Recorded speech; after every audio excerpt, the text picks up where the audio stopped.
Bienvenue à vous qui écoutez le podcast J'ai un truc à te montrer, pour cet épisode dédié à la série de science-fiction Pluribus. 2025 aura marqué le retour de Vince Gilligan à la télévision, créateur de la cultissime Breaking Bad, qui a participé à la révolution du petit écran, en proposant un concept fort, une réalisation millimétrée et des personnages devenus incontournables. Walter White, prof de chimie atteint d'un cancer qui devient un immense psychopathe assoiffé de pouvoir, avec son acolyte fragile Jesse Pinkman, ont marqué toute une génération, dont je fais évidemment partie. Après la fin de Heisenberg, Gilligan a continué d'étendre son univers du crime au Nouveau-Mexique avec Better Call Saul, un spin-off qui suit l'avocat véreux de Breaking Bad, série qui a rencontré un très grand succès auprès de la critique et du public. 3 ans plus tard, Gilligan renoue avec ses origines, parce qu'il a quand même commencé par travailler sur X-Files entre 1995 et 2002. Et il embrasse la science-fiction avec Pluribus, en proposant un concept qui a immédiatement capturé son public. Apocalypse et invasion extraterrestre, assimilation dans une conscience collective et omnisciente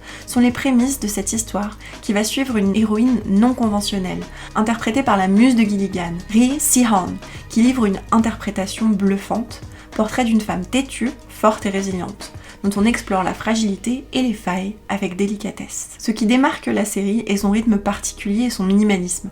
Un acte de résistance dans l'ère du second screening, où l'on regarde la télé avec son smartphone à la main. Les personnages résumant l'intrigue toutes les 10 minutes pour que l'on puisse suivre. Pluribus ne livre que le strict minimum à son public, laissant suffisamment d'espace pour que nous puissions nous questionner, imaginer, fantasmer, remettre en perspective ce que l'on voit, analyser et élaborer des théories.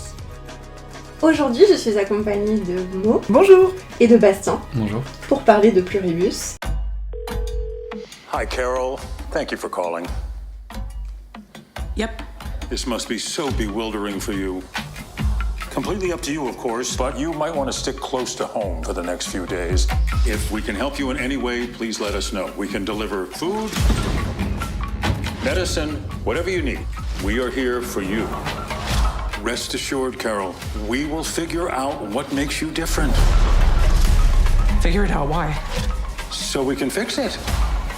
So you can join us.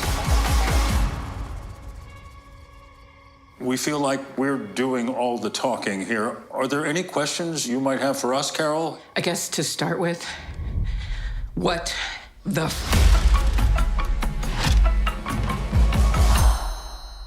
Je vais vous poser une première question. C'est quoi l'histoire ? Tu veux y aller ? Je peux y aller pour une fois, si c'est ok, puis tu me complètes si j'oublie des choses. Donc pour moi, Pluribus, ça parle d'une invasion, globalement, de la Terre, parce qu'on imagine être une entité extraterrestre, mais c'est jamais nommé comme ça. Et du coup, c'est un espèce de virus qui va venir changer l'humanité dans son ADN, et que l'humanité devienne une unité, on va dire, voilà. Et on va suivre une héroïne qui va essayer de lutter contre ce phénomène. Voilà. De pas se faire absorber, Ouais. Assimilé. En effet, Pluribus, c'est une série qui va jouer avec le trope ou le cliché de la conscience collective. En effet, ce virus va venir contaminer les humains et faire en sorte que les humains partagent une conscience et des capacités. En fait, c'est un peu comme s'ils avaient accès à toute l'humanité sur un ordinateur. Un peu comme une IA, finalement. Avec l'autre trope de l'assimilation. Dans cette assimilation et dans cette invasion extraterrestre, on a plusieurs survivants. Donc on a Carol Sturka, qui est jouée par Rhea Seehorn. Et on a d'autres survivants donc, qu'on rencontre un peu dans un épisode plus tard, dont le deuxième personnage principal, Manoussos. Alors c'est 11 ou c'est 13 ? Ils sont 11. C'est 11 survivants au total sur l'ensemble de l'humanité. Il y en a 5 qui parlent anglais, parce qu'elle demande à parler à ceux qui sont anglophones. Et à exclure les non-anglophones. C'est ça. Donc déjà, est-ce que vous aimez cette série ? Et pourquoi ? Bah ouais, moi je l'ai vraiment vu comme une série d'apocalypse zombies. Je l'ai un peu vu comme Walking Dead, mais en gentil, où il se passe rien de mal. Et c'était un peu ma lecture dans cette série. J'ai bien aimé les personnages, avec des gueules vraiment, avec un caractère vraiment défini, avec un passé, des émotions. Et aussi la lenteur de la série qui m'a fait du bien. On prend le temps de montrer des trucs inutiles, d'un personnage qui défait ses courses, qui monte les marches d'un escalier. Voilà, c'est lent. et ça joue avec cette lenteur, ça joue avec les attentes du spectateur. Ça nous explique pas tout. Ce que j'ai préféré, je pense, de cette série, c'est qu'à chaque fin d'épisode, je me posais plein de questions et j'espérais que le suivant allait me donner des réponses, alors qu'en fait, il me donnait encore plus de questions. Et ça, j'avoue, c'était un peu un kiff, surtout après avoir vu d'autres séries qui nous expliquent trop les choses. Là, j'étais content. Voilà, ce soit la lenteur et les questionnements. C'est vrai que Pluribus est l'antithèse des séries qui sont écrites et réalisées en ayant en tête que les spectatrices vont second screener. On appelle ça second screen, c'est-à-dire regarder une série avec une tablette ou un téléphone et scroller. Vince Gilligan a dit qu'il faisait confiance à son audience et à son public pour qu'il et elle se posent des questions et qu'il et elle comprennent, et qu'il avait surtout pas envie d'expliquer quoi que ce soit, il avait envie de garder un mystère. Ouais, et puis il y a aussi une attention du détail, je trouve, où dans les scènes, il y a des éléments vraiment précis où si on les regarde pas à la seconde où ils sont présentés, on va rater quelques pistes de questionnement ou de narration. Tout est déjà là. Dès le début, dès l'ouverture, tu vas avoir pratiquement tout est un fusil de Tchekhov, tout est une préparation paiement. Ouais. Et dès le premier épisode, tu as les cartes en main pour comprendre exactement ce qui va se passer et comment ça va se passer et de quoi ça va parler. Et peut-être qu'ensuite on va détailler un petit peu ce qui se passe dans chaque épisode, comment l'intrigue se déroule, comment finalement le scénario va nous amener des réponses à nos questionnements et avec quel trope et avec quel genre ça fonctionne. Toi, Mo, qu'est-ce que t'as pensé de la série ? Alors moi aussi j'ai adoré, je l'ai pas du tout appréhendé comme une série d'apocalypse zombie, parce que sinon je l'aurais pas continué, parce que j'aime pas ça du tout, que c'est vraiment des univers / séries-films qui ne m'intéressent pas du tout. Donc tout ce qui est apocalypse a tendance à m'ennuyer très très vite, ou me déranger, ou peu importe. Donc c'est la première fois que non, je dirais, donc forcément c'est qu'il y a une différence. Alors peut-être la lenteur, peut-être le fait qu'on est moins dans une urgence vitale constante. C'est vrai qu'il y a quelque chose de... Cette entité, elle est à la fois, en tout cas dans les premiers épisodes, étrange et en même temps hyper rassurante. Donc voilà, je pense qu'il y a quelque chose d'un peu étonnant de ce côté-là qui m'a pris. Par contre, je suis d'accord sur l'idée que on va pas tout expliquer, qu'à la fin des épisodes, t'as des questionnements. Moi, je fais vraiment un énorme parallèle avec Sévrance, parce que c'est la dernière série qui m'a vraiment extrêmement plu. Et t'as cette idée qu'à la fin des épisodes, tu vas avoir des gros questionnements. Moi, je trouve très existentiel. C'est vraiment très le rapport à l'humanité, notre rapport au monde, nous faire douter constamment. Je trouve que la série Pluribus, elle va te faire douter sur tes perceptions, si t'as raison ou pas. C'est vraiment, c'était un peu l'idée. À l'évidence, j'adore ça. Donc ça m'a beaucoup eu là-dessus.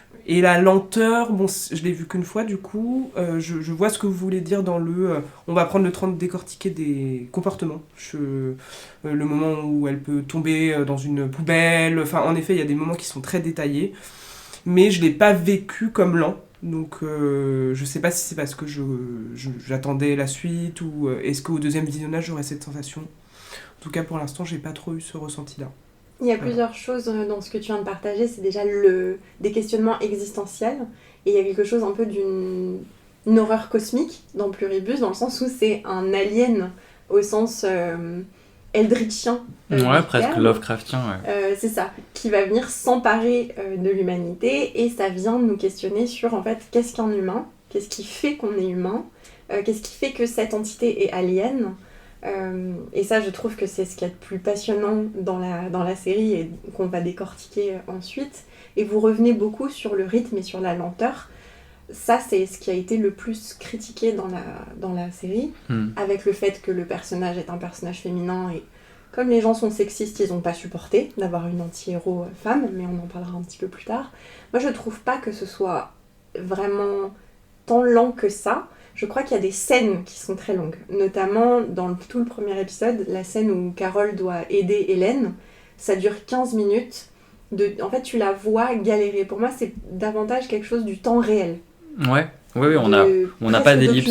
Ouais, c'est vrai.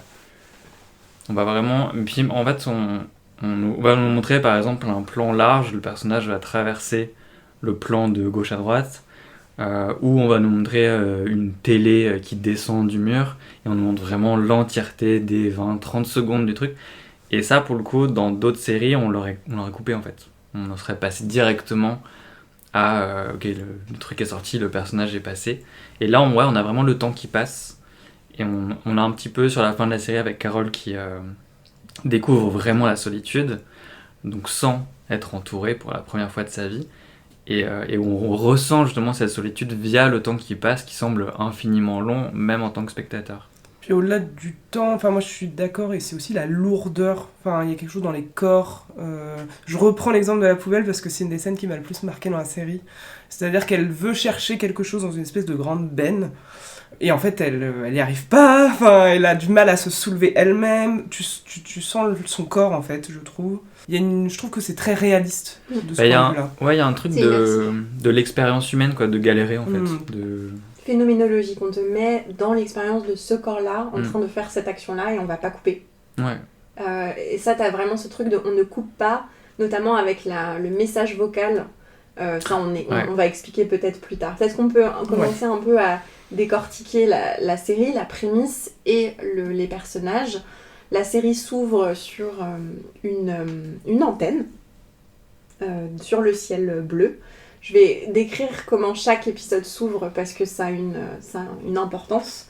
Les 2 premiers épisodes sont écrits et réalisés par Vince Gilligan avant que d'autres prennent la suite. Donc on va dire que c'est les épisodes les plus gilligiens. Des astronomes découvrent un signal radio provenant de l'espace et ils essayent de savoir ce que c'est. Et c'est là qu'on va rencontrer notre personnage principal, Carol. Comment vous la définiriez ?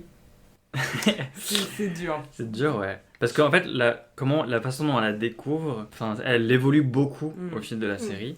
Et on la découvre beaucoup. Et le premier truc qu'on a d'elle, on voit que c'est une meuf fortunée qui a fait un best-seller, qui est américaine. Moi, je l'ai un peu vue comme une J.K. Rowling, tu vois, avec un côté un peu dédaigneux. Alors non, pas le côté transphobique. Non, juste, mais cette attitude un peu dédaigneuse de ses fans. Et j'ai fait un truc qui marche, ça m'ennuie un peu. Il y avait un côté un peu égocentrique et hautain qui l'a séparé du reste justement des humains, qui la rend déjà dès le début un peu détestable. C'est vrai que ce qui caractérise le personnage de Carol, c'est son sarcasme. Elle est en effet méprisante, elle écrit de la littérature érotique plutôt à destination des femmes, d'une histoire d'amour dans un monde fantastique avec des pirates. Et elle décrit sa propre œuvre comme de la merde. Ouais. Et elle est très désabusée, on comprend vite qu'elle est alcoolique, et elle est vraiment écrite comme une anti-héros. Elle n'est pas aimable. Elle va juger, on la découvre via le jugement qu'elle porte à ses fans. Elle rencontre ses fans, et elle se dit, ils sont quand même un peu... Mais que nous, on porte aussi, parce qu'en fait, t'as une espèce de montage alterné de tous les fans qui viennent chercher leur autographe. Là, il y a eu beaucoup d'improvisation chez les acteurs, mais qui jouent ces gens un peu particuliers, un peu weird, obsédés par ça. Un peu comme ils pourraient être obsédés par de la fanfiction, quoi. Elle a un public un peu alternatif de ses romans à l'eau de rose. En tout cas, on a déjà... Elle est blanche, elle est riche, on le comprend dans une relation lesbienne avec sa compagne Hélène. Et on découvre déjà, je crois, dès ce premier épisode, qu'elle est dans une relation homosexuelle. En tout cas, j'ai eu des personnes qui m'ont dit que c'était pas si clair, mais j'ai pas eu de doute personnellement. Ouais, j'ai eu des personnes qui me disent que ça se confirme vraiment après. Mais dans le premier épisode, tu peux avoir un doute de... Peut-être c'est juste sa manager. Ah voilà, c'est juste sa manager, elles sont liées parce qu'elles travaillent ensemble depuis... Moi, j'avoue que c'était assez limpide, mais j'ai eu d'autres personnes qui m'ont dit que c'était pas si clair au début, donc bon. Ok. On n'a pas parlé du timer et de l'horloge qui ouvre les épisodes et qui nous permet de se repérer dans le temps, mais en tout cas, quand on voit l'antenne, on est à 439 jours et on compte en... C'est 439 c'est moins 439 voilà, c'est ça, avant l'événement. Et Carol et Hélène sont dans un bar, elles sont en train de discuter notamment de la détestation de Carol pour sa propre œuvre et du fait qu'elle voudrait sortir un livre sérieux. Elles sont dehors, elles sont en train de fumer une cigarette, il y a des avions qui passent et qui lâchent des espèces de fumée, on ne sait pas trop ce que c'est. Et là, d'un coup, tout le monde autour de Carol se fige et commence à avoir une espèce de seizure, d'avoir une espèce de crise. Et c'est là qu'on entre dans cette très longue séquence où elle essaye d'amener d'amener Hélène à l'hôpital. Donc elle essaye de la mettre dans une voiture, elle essaye de la mettre dans l'autre, etc. Et lorsque tout le monde se réveille, ils lui disent à l'unisson « Hello Carol ». Il y en a un qui essaye de l'embrasser, un homme d'ailleurs, parce qu'il va y avoir un parallèle entre la hive mind et la thérapie de conversion. Et elle va rentrer chez elle, pour moi c'est une de mes scènes préférées, et c'est là où je me suis dit ok, là on est en train vraiment de voir quelque chose d'extraordinaire. C'est qu'elle allume sa télé et elle cherche tous les canaux et elle tombe sur un mec à la Maison Blanche et elle est en mode oh yes, God bless America. Et il y a un bandeau en fait sur l'écran qui dit Hello Carol, call us at 00, et elle appelle et en fait il y a le mec qui lui parle à la télé et en fait il dit je suis le sous-secrétaire d'État au département de l'agriculture. En fait voilà, il était là, il avait son costume donc on l'a choisi lui. Bienvenue Carole, et en fait il lui explique que le virus provient d'un signal d'ARN extraterrestre, qu'il est composé de 4 bandes, et ils lui font un schéma, et elle leur pose des questions, elle leur dit mais est-ce que vous voulez me manger les cerveaux, et tu sais ils mettent we do not eat brains sur les bandeaux, et moi rien qu'à partir de ce moment-là j'étais en mode ok c'est pour moi quoi, je sais pas comment dire, c'est tellement drôle, elle est en train de... Il y a un décalage, il y a un décalage, t'as le jeu d'actrice de Rhea Seehorn qui elle est tellement authentique. Puis en fait, on nous donne plein de choses parce que donc on a ce truc de la vapeur lâchée par les avions, qui est une vraie théorie du complot et qui est portée notamment aux États-Unis avec cette idée des chemtrails, donc que les avions, les traînées laissées par les avions nous empoisonnent. Donc il reprend ce trope trop drôle. Et là, c'est effectivement le cas. Les avions convertissent l'humanité entière. Et après, on passe à ce double dialogue un peu où on a une personne qui nous parle. Et on a une façon écrite, avec des panneaux publicitaires, avec des affiches, enfin des trucs où on a un décalage dans la façon dont l'information nous est transmise, qui est hyper alien déjà en fait. Et avec la situation quoi. On a vu comment l'armée et les militaires et les scientifiques ont été contaminés dans ce premier épisode. Et on a une toute première scène d'espèce de synchronisation de tous ces humains qui font des tâches ensemble de manière très harmonieuse. Donc on a compris déjà à ce moment-là qu'il commençait à y avoir quelque chose de bizarre.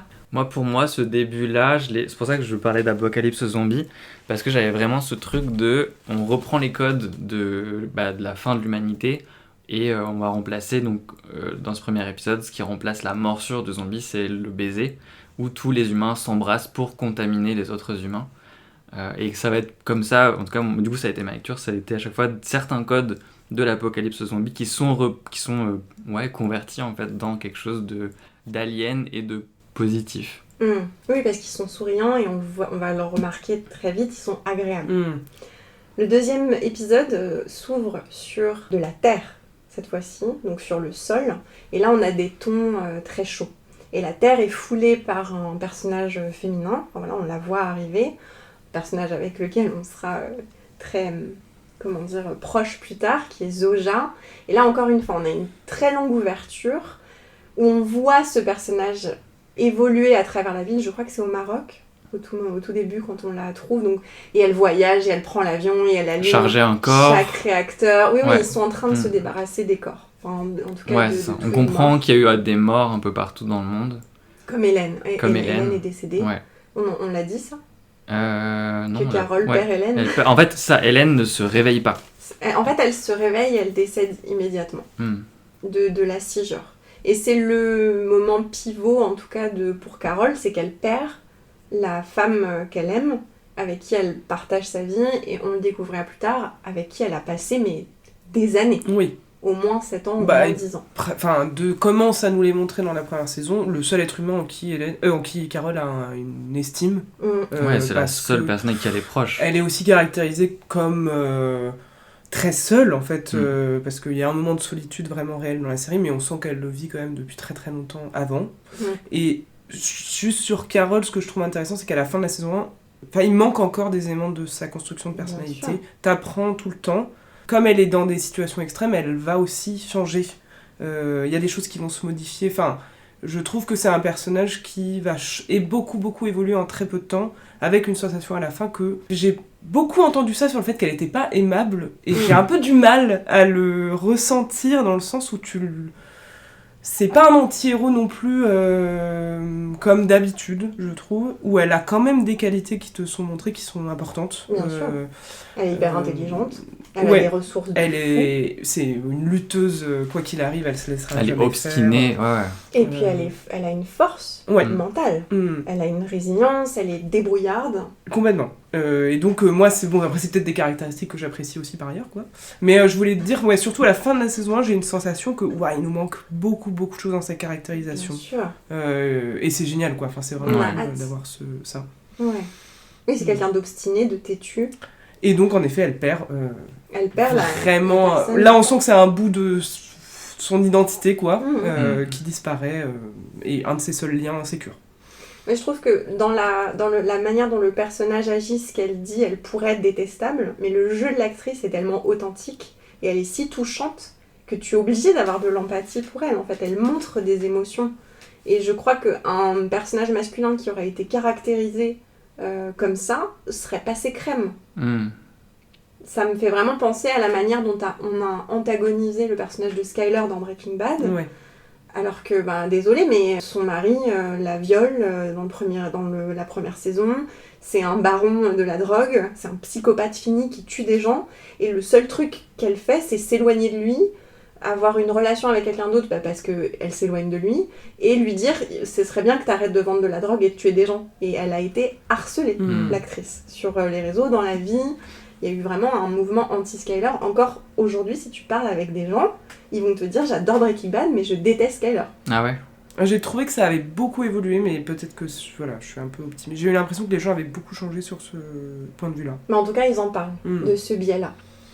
Mais c'est vrai que Carole, elle a un côté très brusque, et où elle a pas de tact. Elle va être très front, très cash, quoi, toujours. Et du coup, comme elle arrondit pas les angles, comme elle est toujours vraiment, elle veut un truc, elle le dit.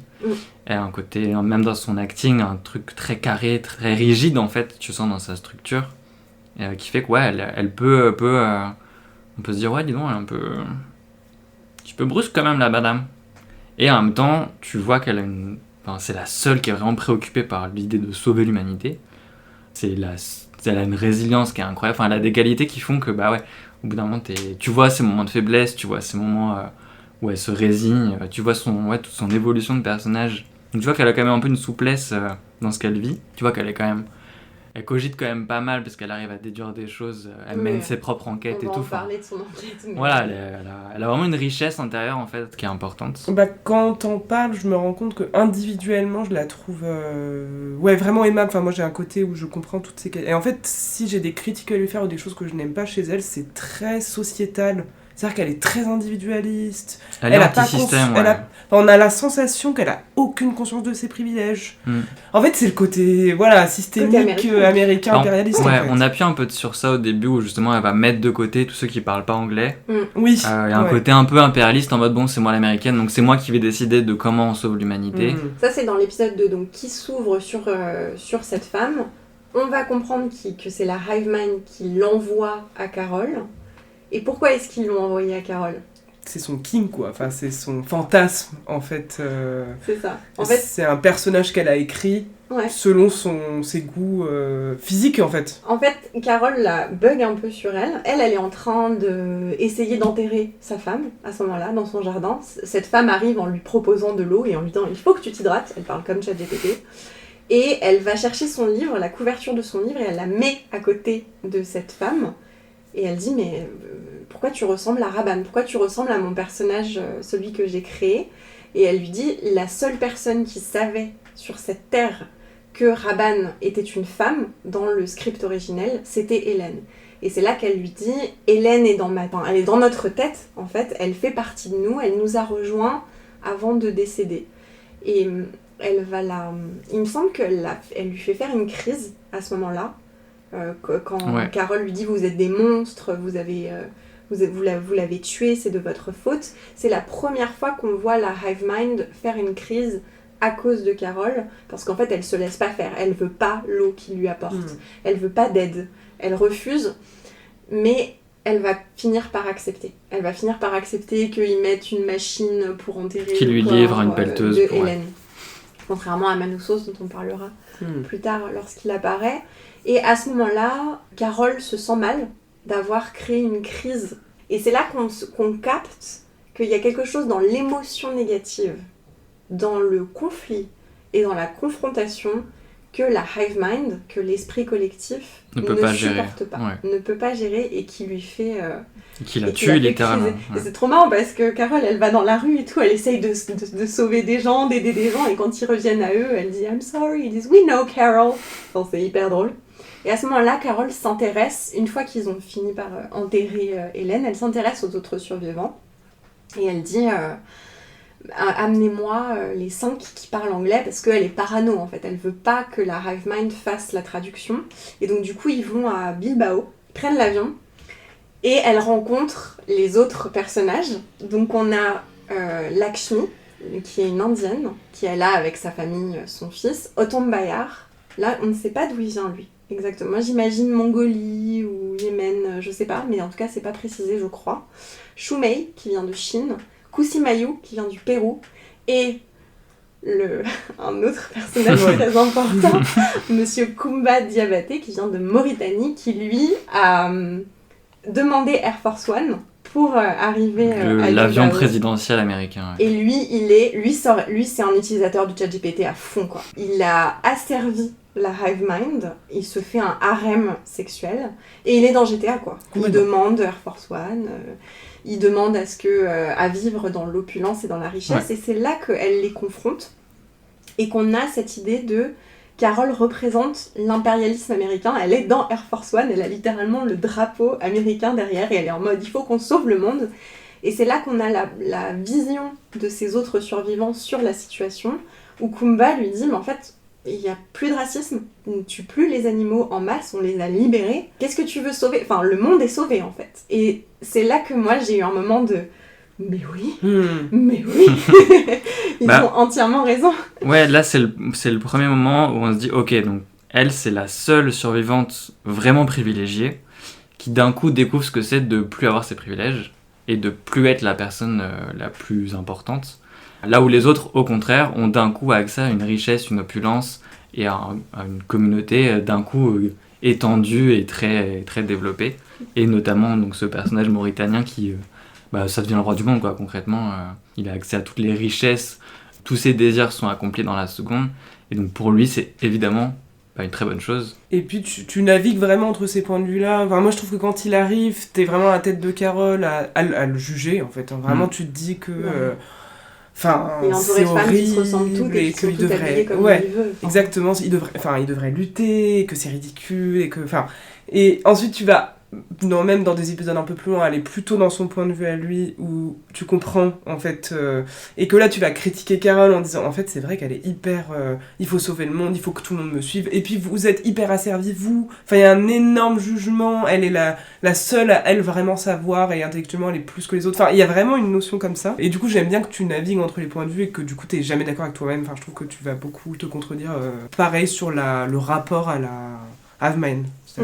Qu'on détaillera peut-être après. Mais... Puis les autres survivants, ils ont de la famille aussi. Ils sont tous accompagnés par... Ils ont été colonisés par la hive mind, mais ils sont avec des gens. Alors ils sont avec leurs enfants, leurs proches, leurs grands-parents, alors que voilà, Carole... Alors il y a quand même... Kumba ? Non. Kusimayu ? Non, Kumba. Diabaté ? Kumba, lui, il l'a personne non plus. Non, mais il a trouvé. Il a des relations sexuelles. Mais il a trouvé des esclaves sexuels globalement, et ça lui va très bien. Mais sinon, il y a que Carole qui a vraiment personne, et en tout cas personne avec qui elle peut réavoir du lien. En tout cas, Carole n'a pas demandé à avoir des membres de sa famille ni des amis. Elle a demandé personne. Ouais. Est-ce que c'est parce qu'elle a capté que la hive mind les avait colonisés et que ça servait à rien, ou est-ce que c'est parce qu'elle n'avait personne à part Hélène ? On ne sait pas. C'est vrai que je trouve intéressant, déjà, dès ce deuxième épisode, se pose la question de la possessivité, puisque Kumba veut que Zoja rejoigne son harem. C'est là qu'on apprend comment elle s'appelle, parce qu'elle l'appelait The Pirate Lady, la femme pirate, elle l'appelait Raban, quoi. Et il lui demande, est-ce que tu m'autorises à ce que je te prenne Zoja ? Et Carole répond initialement, non mais elle n'est rien pour moi, c'est pas à moi de décider, et elle essaye de faire à la Hive Mind un choix. Elle essaye de dire, c'est à toi de décider si tu veux aller avec Kumba ou si tu veux aller avec moi. Et c'est là qu'on voit un peu comment la Hive Mind fonctionne. Elle dit, nous ne pouvons pas faire de choix parce que ça rendrait l'un d'entre vous triste. Et au final, elle part avec Kumba et Carol court hors de l'avion, elle la laisse partir et ensuite elle va la rechercher. Donc là, déjà, on a les prémices de ce que Zoja va pouvoir représenter pour elle. Et c'est son original character, quoi. C'est vraiment son Je pense aussi que cet épisode, c'est la façon dont on découvre l'environnement de Carol, où on voit que c'est donc une femme qui vivait seule, en autarcie, en haut d'une colline.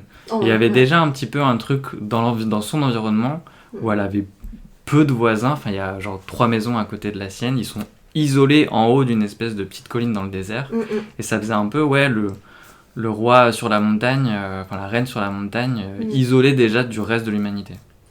Plus tard, je ferai un petit topo sur la mise en scène et de qu'est-ce qui fait du cinéma de Vince Gilligan, et dedans tu retrouves l'importance de ces espaces, et de ces espaces vides, et de ces espaces qui reviennent en fait, tout le temps, comme dans Breaking Bad.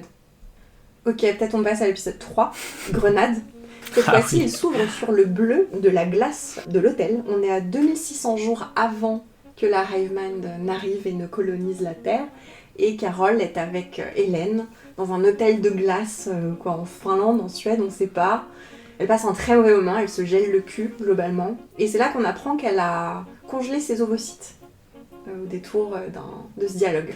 Cet épisode est un des plus creux, je pense. C'est celui où elle demande à ce qu'on remplisse son supermarché.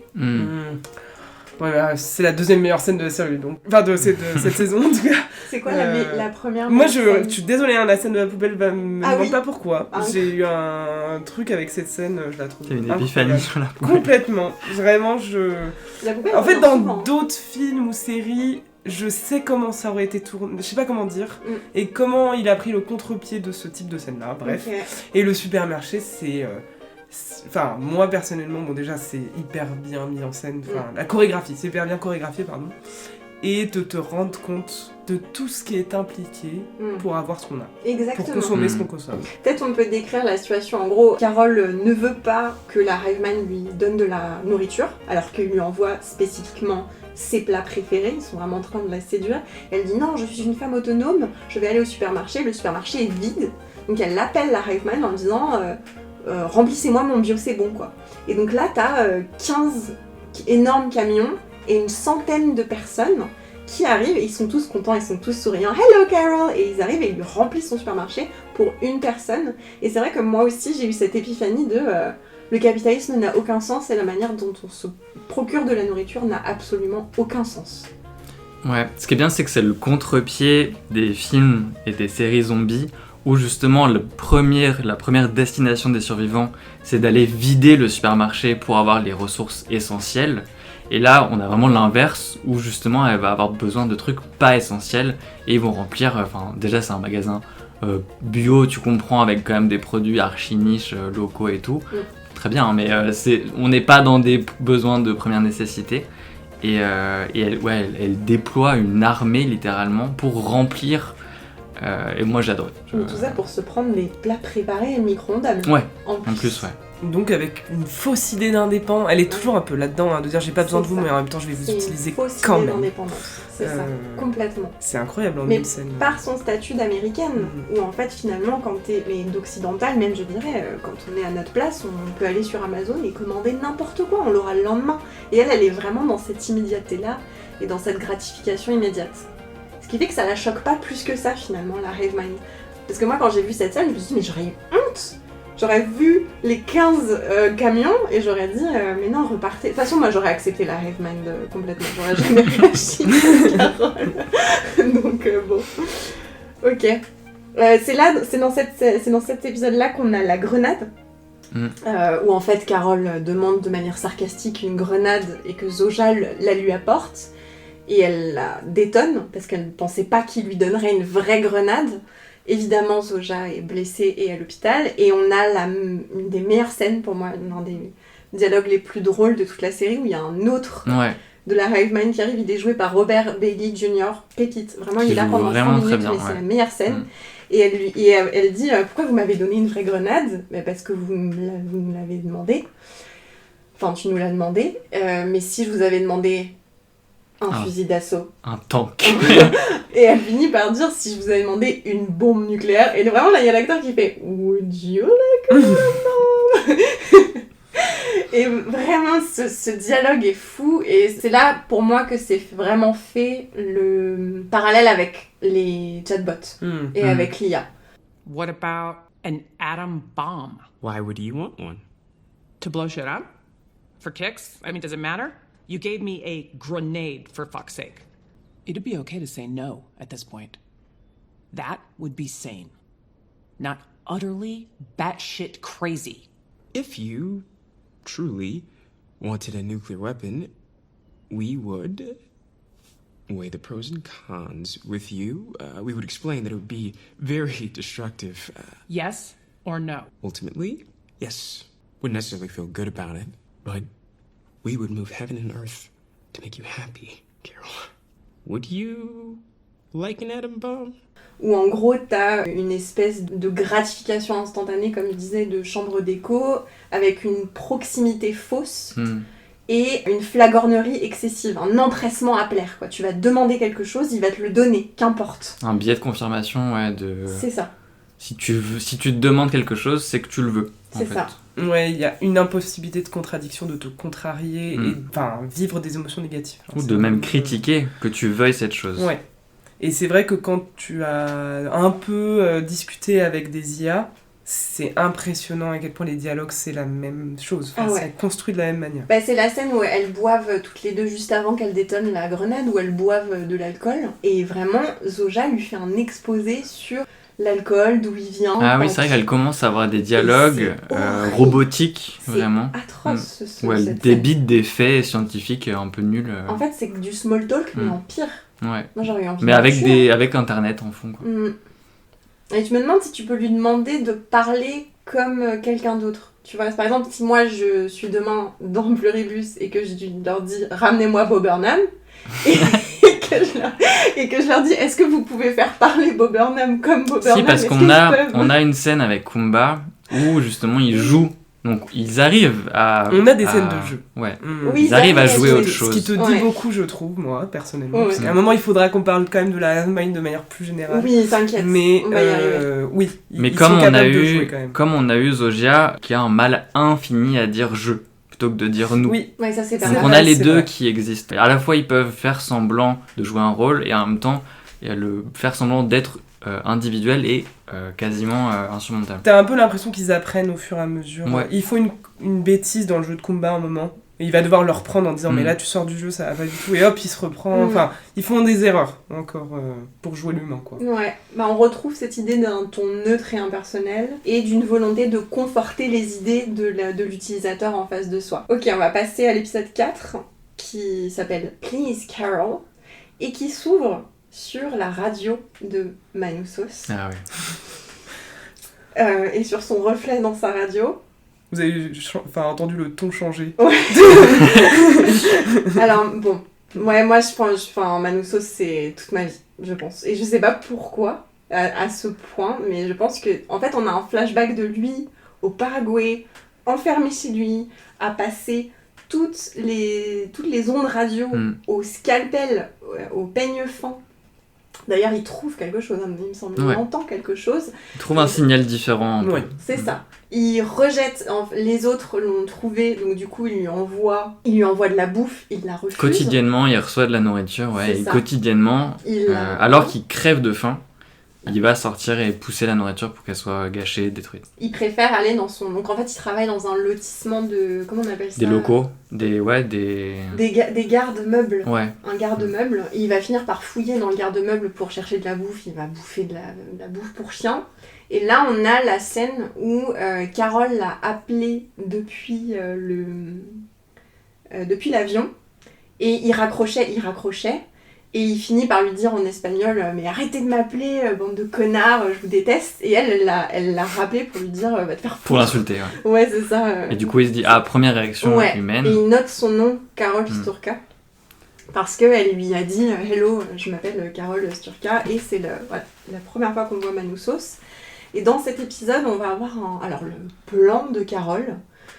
Cette femme est pleine de ressources, finalement. Elle va à l'hôpital. Elle a une conversation complètement absurde avec un médecin où elle lui dit « Ouais, vous aurez pas de l'héroïne ?» Et il lui dit « Mais ça t'a pas réussi la dernière fois ?» Là, on apprend qu'elle a déjà consommé de l'héroïne. Et elle prend des barbituriques, donc ça s'appelle du thiopental sodique, pour faire avouer à Zoja... parce qu'elle a compris en fait qu'ils ne pouvaient pas mentir à ce moment-là, mais ils peuvent dissimuler, en tout cas.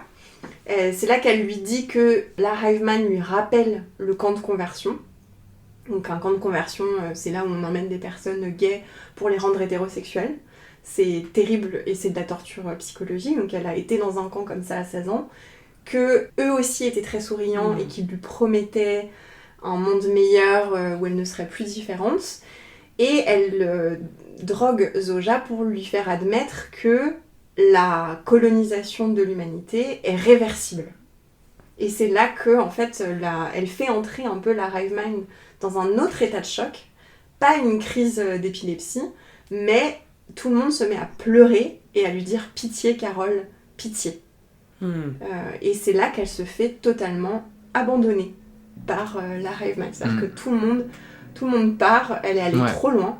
Et encore un code zombie qui est parce que mis à contre-pied. Réagit aussi physiquement. Enfin, pour moi, il y a un truc où ça lui fait du mal. Ça lui refait du mal à Zoja. Elle fait une crise cardiaque. Ah voilà, c'est ça. Et c'est là qu'il y a une rupture et que même il sourit plus.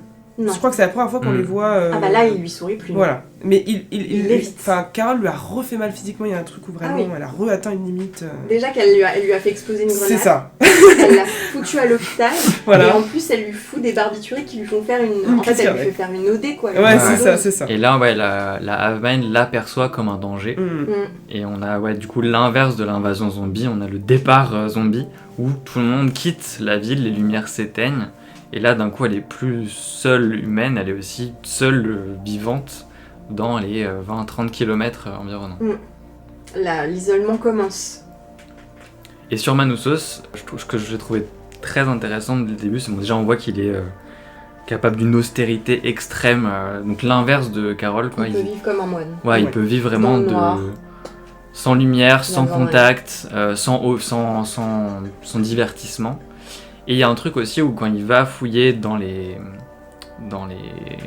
containers, enfin dans les boîtes, il va avoir un truc très protocolaire de dire désolé j'ai pris tels objets, de payer quand il va prendre quelque chose. Enfin il a un truc de le monde il va revenir à son état et donc je fais en sorte que ce que je fais là ça impacte pas les gens quand ils vont revenir. Donc lui il est déjà dans ce truc de c'est temporaire et ça va changer. C'est la définition de l'éthique, quoi. Lui, vraiment, et il se détournera jamais de l'éthique qu'il s'est, en tout cas, imposée à lui-même, quoi. Donc, je suis d'accord. On apprendra un peu plus sur son caractère, mais là, on a déjà les bases, quoi. Mais ce qui est trop marrant, c'est que donc on nous a vendu trois épisodes où on voit que c'est l'apocalypse, mais ça se passe bien. Enfin, tout le monde est plutôt heureux et tout le monde va plutôt bien. Et là, on revient sur un personnage survivaliste, comme si c'était vraiment la fin du monde et que c'était, et c'est le cas, c'est le dernier survivant, mais c'est le premier et le seul survivaliste qui a cet archétype-là de survivaliste. C'est vrai que les autres, en tout cas qu'on a vu pour le moment, ils étaient en mode c'est ok, il n'y a pas de souci. C'est même mieux. Oui, c'est même mieux. L'épisode 5, Got Milk, s'ouvre sur le bleu de la fenêtre de l'hôpital. Bon, on a beaucoup parlé de bleu depuis tout à l'heure, on parlera de théorie des couleurs, mais en gros, le bleu, c'est la Hiveman, c'est le collectif. C'est pour ça que ça revient autant. Donc là, c'est l'épisode où Carole se retrouve seule après que la ville soit vidée. C'est un épisode assez lent. Elle combat des coyotes qui veulent creuser la tombe de Hélène, donc c'est là qu'elle va chercher elle a une voiture de flic à ce moment-là. Ouais, c'est vrai. C'est hyper drôle. Il y a le littéral fusil de Tchekhov, le fusil dans la voiture de flic qu'elle utilisera plus tard. Et elle commence à mener l'enquête, c'est là qu'on a ta scène. Oui. La scène de la pique. La brique. Parce qu'elle a capté... Alors, le supermarché posait la question de la nourriture et des ressources, finalement. Parce qu'on a vu qu'ils éteignaient la lumière partout dans la ville. Qu'est-ce qu'ils mangent cette Hive Mind? Et là, en fait, elle va vraiment partir des cartons de lait jusqu'à une usine. Il y a beaucoup d'animaux dans cet épisode. On a les corneilles qui sont dans l'usine, on a les coyotes. On voit qu'elle aime pas trop ça. On a des animaux, des charognards. Des charognards, exactement. Ouais. Parce que dans la poubelle, enfin juste pour resituer, il y a plein de briques de lait en fait. Il y a que ça. Il y a que des briques de lait. Il y a que des briques de lait.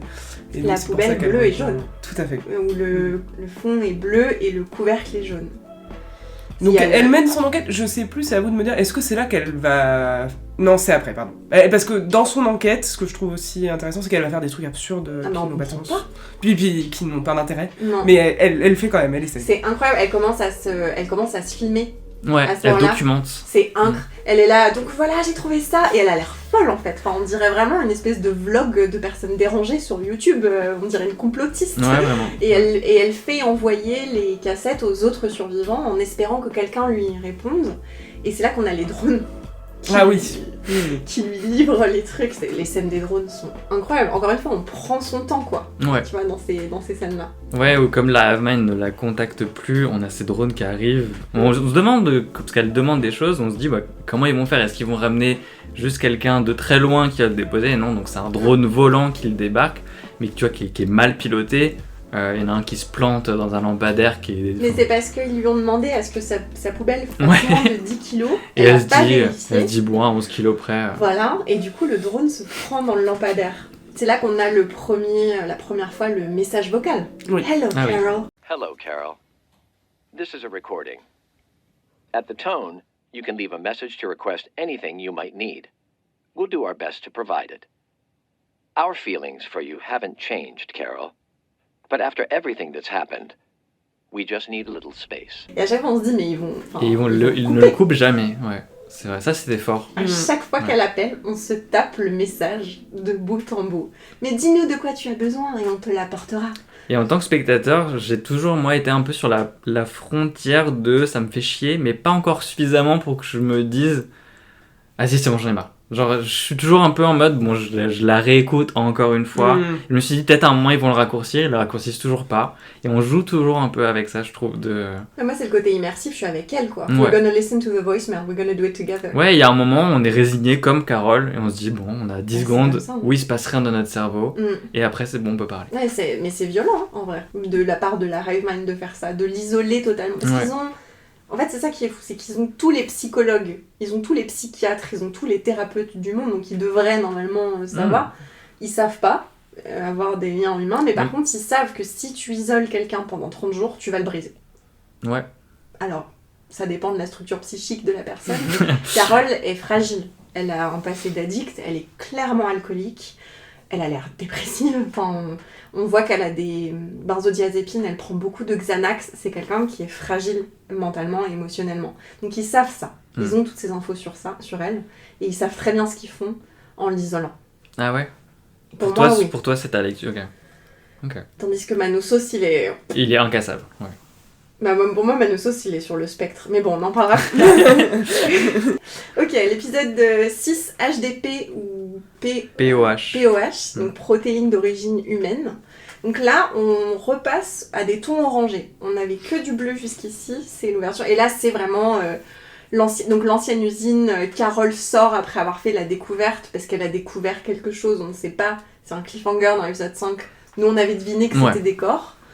Donc le côté vraiment soleil green, soleil vert.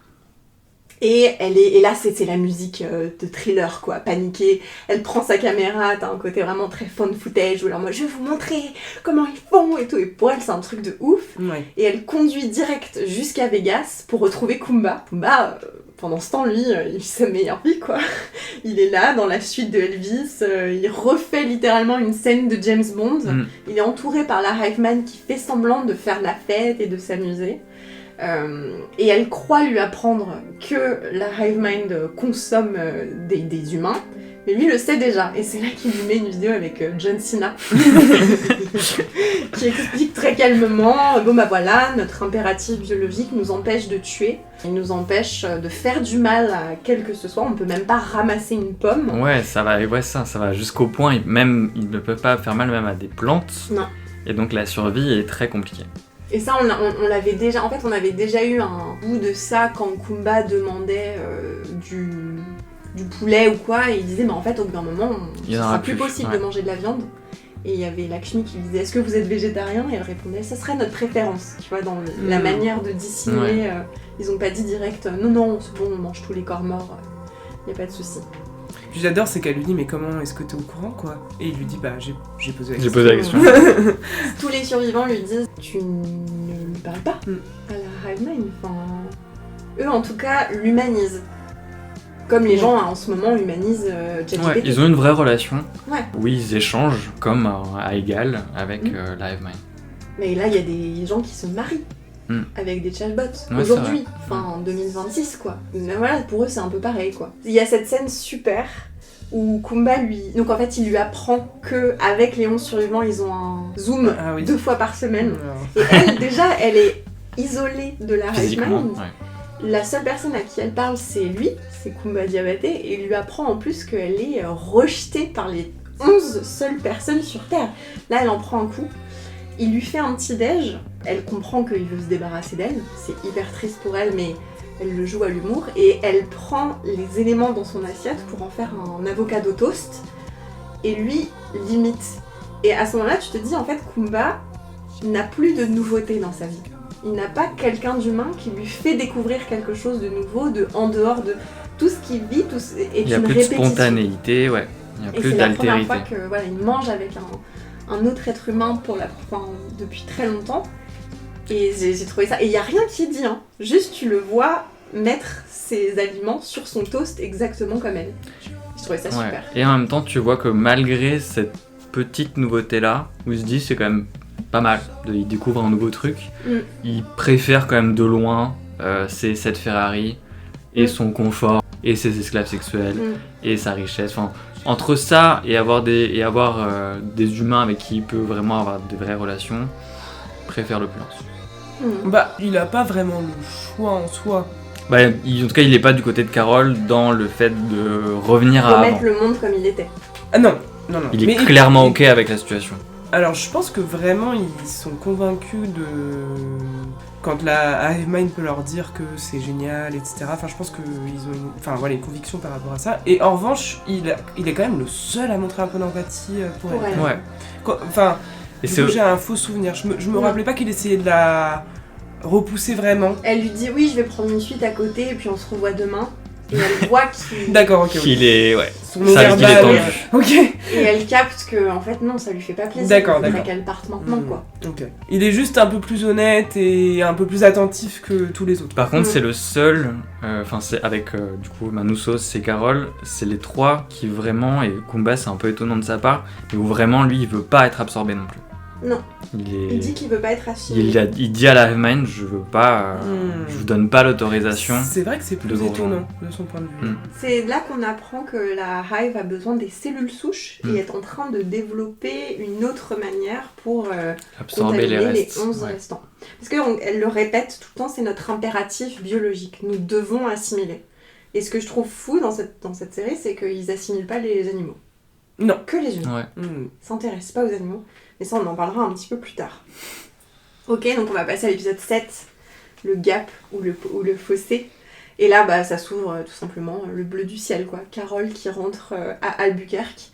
Et on a vraiment, cet épisode, c'est un parallèle entre Carole qui descend dans la folie, parce qu'elle est seule.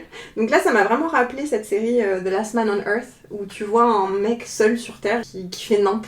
Donc tu la vois vaquer à ses occupations, elle va dans un musée, elle prend un tableau duquel elle avait une réplique chez elle, elle fait du golf, elle détruit des fenêtres, enfin voilà, elle s'amuse quoi un petit peu, jusqu'à ce que tu vois son état mental qui commence à vraiment se détériorer.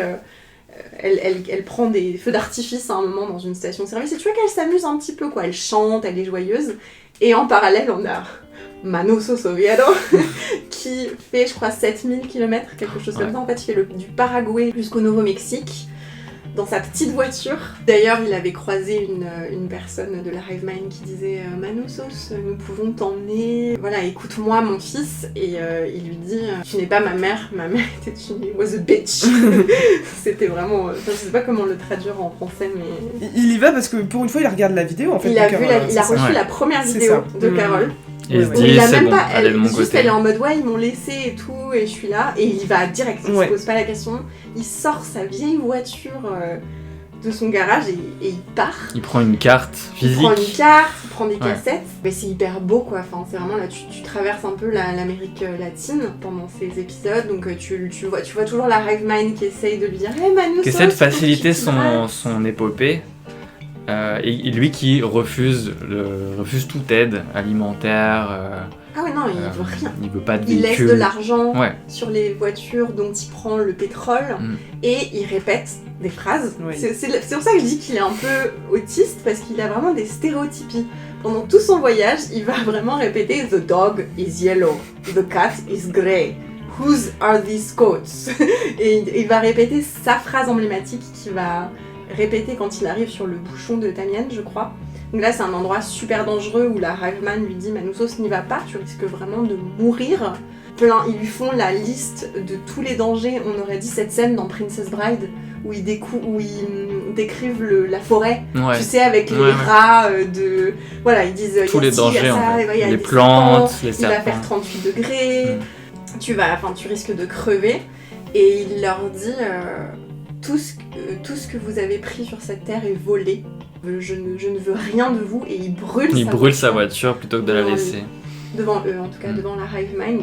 Et il y a quelqu'un qui a fait un montage et qui a mis la tête des gens avec les miniatures des IA. Tout ce que vous avez pris a été volé. And you don't belong here. Ouais. Et on a plus d'infos sur Manoussos. Déjà, on voit que c'est quelqu'un d'obsessionnel, de répétitif et de croyant. Il dort dans une église et il a dans sa voiture une miniature de la Vierge et du Christ. On voit que c'est quelqu'un... En fait, c'est une espèce de force increvable, quoi. Il a un côté très... terminatoresque. Ouais. Enfin, il finit par... À ce moment-là, on se dit que c'est un ex-militaire ou quelqu'un qui a eu une expérience. On voit qu'il est OK avec le fait de partir dans la jungle et qu'il sait qu'il va y arriver. Enfin, il n'y a pas de doute. Il n'y a aucun doute. Non. Il y a une forte volonté, il est rigide, il continue d'appliquer les règles et la loi. C'est un homme de tradition, de principe. Il représente presque une ancienne génération. Il est anti-technologie et il voyage pendant 50 jours pour rejoindre Carol. Donc il répète sa petite phrase. My name is Manoussos Oviedo. I am not one of them. I wish to save the world. My name is Manoussos Oviedo. I'm not one of them. I wish to save the world. Et moi, je sais pas vous, mais après avoir vu cet épisode, j'ai répété ça pendant des jours, quoi. Ouais, ça tourne un petit peu quand même. Parce qu'il essaie d'apprendre l'anglais, hein. Enfin, il fait des répétitions, t'as raison, mais il y a aussi cette notion de, en fait, il essaye d'apprendre pour parler à Carole, quoi. Mais tu le vois pas chanter ou se divertir. Non, t'as raison, non, t'as raison. Il est vraiment il fait robotique. Que ça, ouais, il fait que ça. Bah lui, c'est un indépendant vrai. Alors, moi, je me pose la question, mais je pense que ce sera dans le futur, à quel prix, quel est le versant de ça, parce que je pense qu'il y en a un. Mais pour l'instant, c'est le côté de... ça nous met en perspective le fait que Carole ne l'est pas du tout. Oui, bien sûr. Qu'elle croit l'être, ouais. Elle croit être quelqu'un d'indépendant et d'autonome, mais elle ne l'est pas. Et Manoussos aussi. Bon. Et tu vois que lui, il calcule pas trop le fait d'être seul et isolé. Et en tout cas, il a pas l'air d'en souffrir. Non. Il rejoint Carole pour sauver le monde, parce qu'il a une alliée, mais pas par nécessité. Tandis que Carole, si tu la laisses vraiment seule, elle crève. Ouais. Donc elle finit par demander à la Hive Mind de revenir. Et c'est là que Zoja revient. Et on arrive sur l'épisode 8, Charm Offensive. L'épisode s'ouvre sur le sang de Manoussos qui tombe sur la chaussure, donc une chaussure blanche avec un pantalon bleu, donc on voit que c'est un médecin, puis sur le carrelage, un plan très Gilligan, on en parlera plus tard. Quelque chose de rigolo, c'est que Manoussos, il lui envoie globalement des hommes à peu près de son âge pour lui parler. Donc il y a un ou sa mère. Voilà, ou sa mère. Il y a une théorie qui dit qu'il serait peut-être homosexuel lui aussi, puisqu'on lui envoie que des hommes. Et qu'on voit comment il manipule Kumba, on voit comment il manipule Carole. Est-ce qu'ils essaieraient pas de le séduire? Moi j'avais vu un truc un peu de machisme. Ouais, moi aussi je le vois comme ça. Ou juste il veut parler que à des hommes et... Moi je préférerais qu'il soit gay. Mais...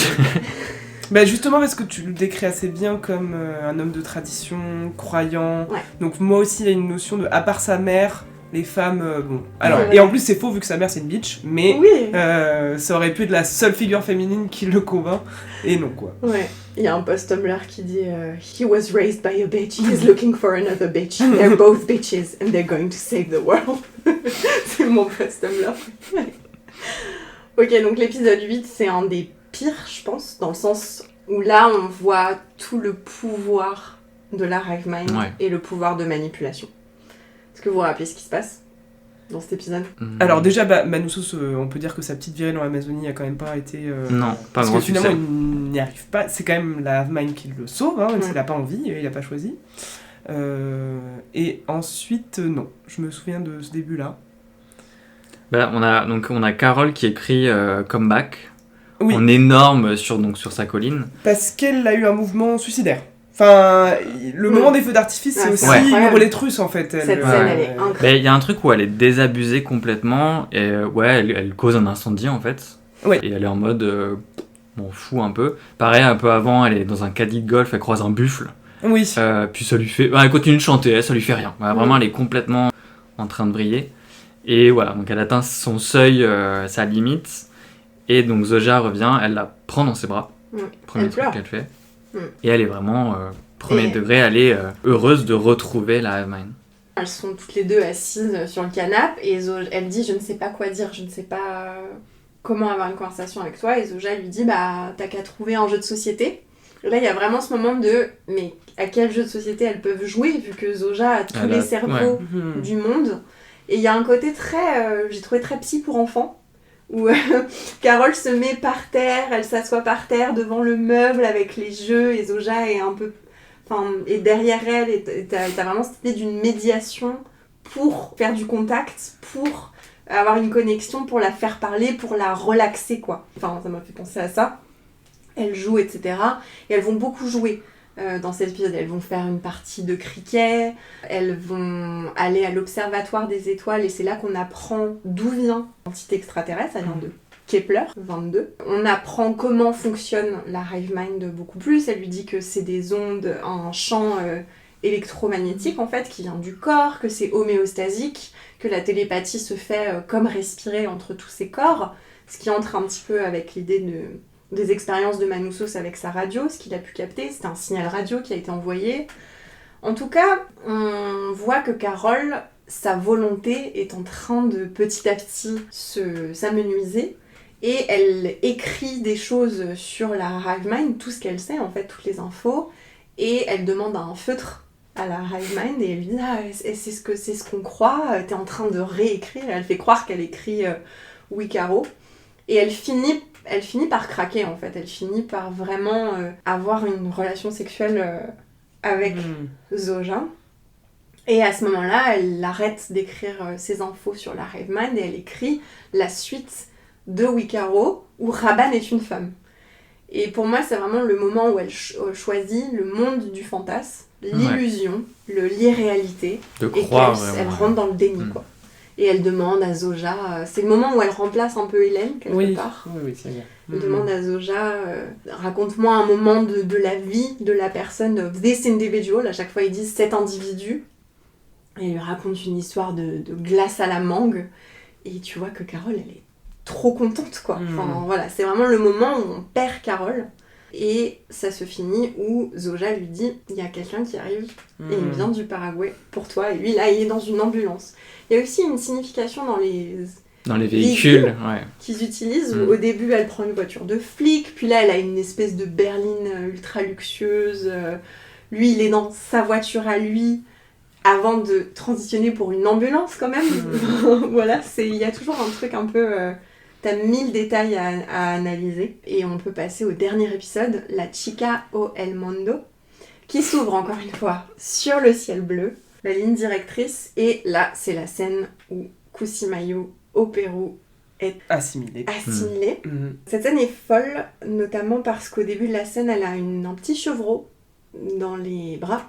Et que son village chante un chant, un rite, etc. Et à partir du moment où elle est transformée, tout s'arrête. Silence total. Ils prennent toutes leurs affaires et ils partent. Et le petit chevreau course Kusimayu il la suit, et elle y est indifférente. Là, moi, ça m'a fait vraiment penser à la différence entre la hive mind et l'humain, qui est la relation aux animaux. C'est-à-dire que l'homme est capable d'aimer l'animal, de le domestiquer, d'en prendre soin, mais il est aussi capable de le génocider. Je veux dire, on est responsable de la 6e extinction. On massacre des animaux tous les jours pour nous nourrir. Donc on est capable à la fois d'une cruauté extrême et d'un amour, mais on a une relation interespèce à l'animal qui nous appartient.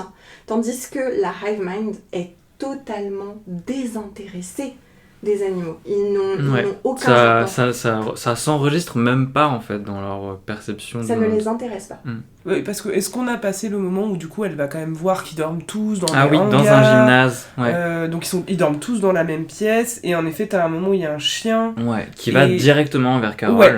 Ouais. C'est toi Mathilda qui m'en avait parlé, je me souviens, en me disant il reconnaît l'humain. Et il a besoin du contact. C'est la première fois qu'il entend un humain parler, je pense, depuis des mois, puisqu'il ne communique pas verbalement.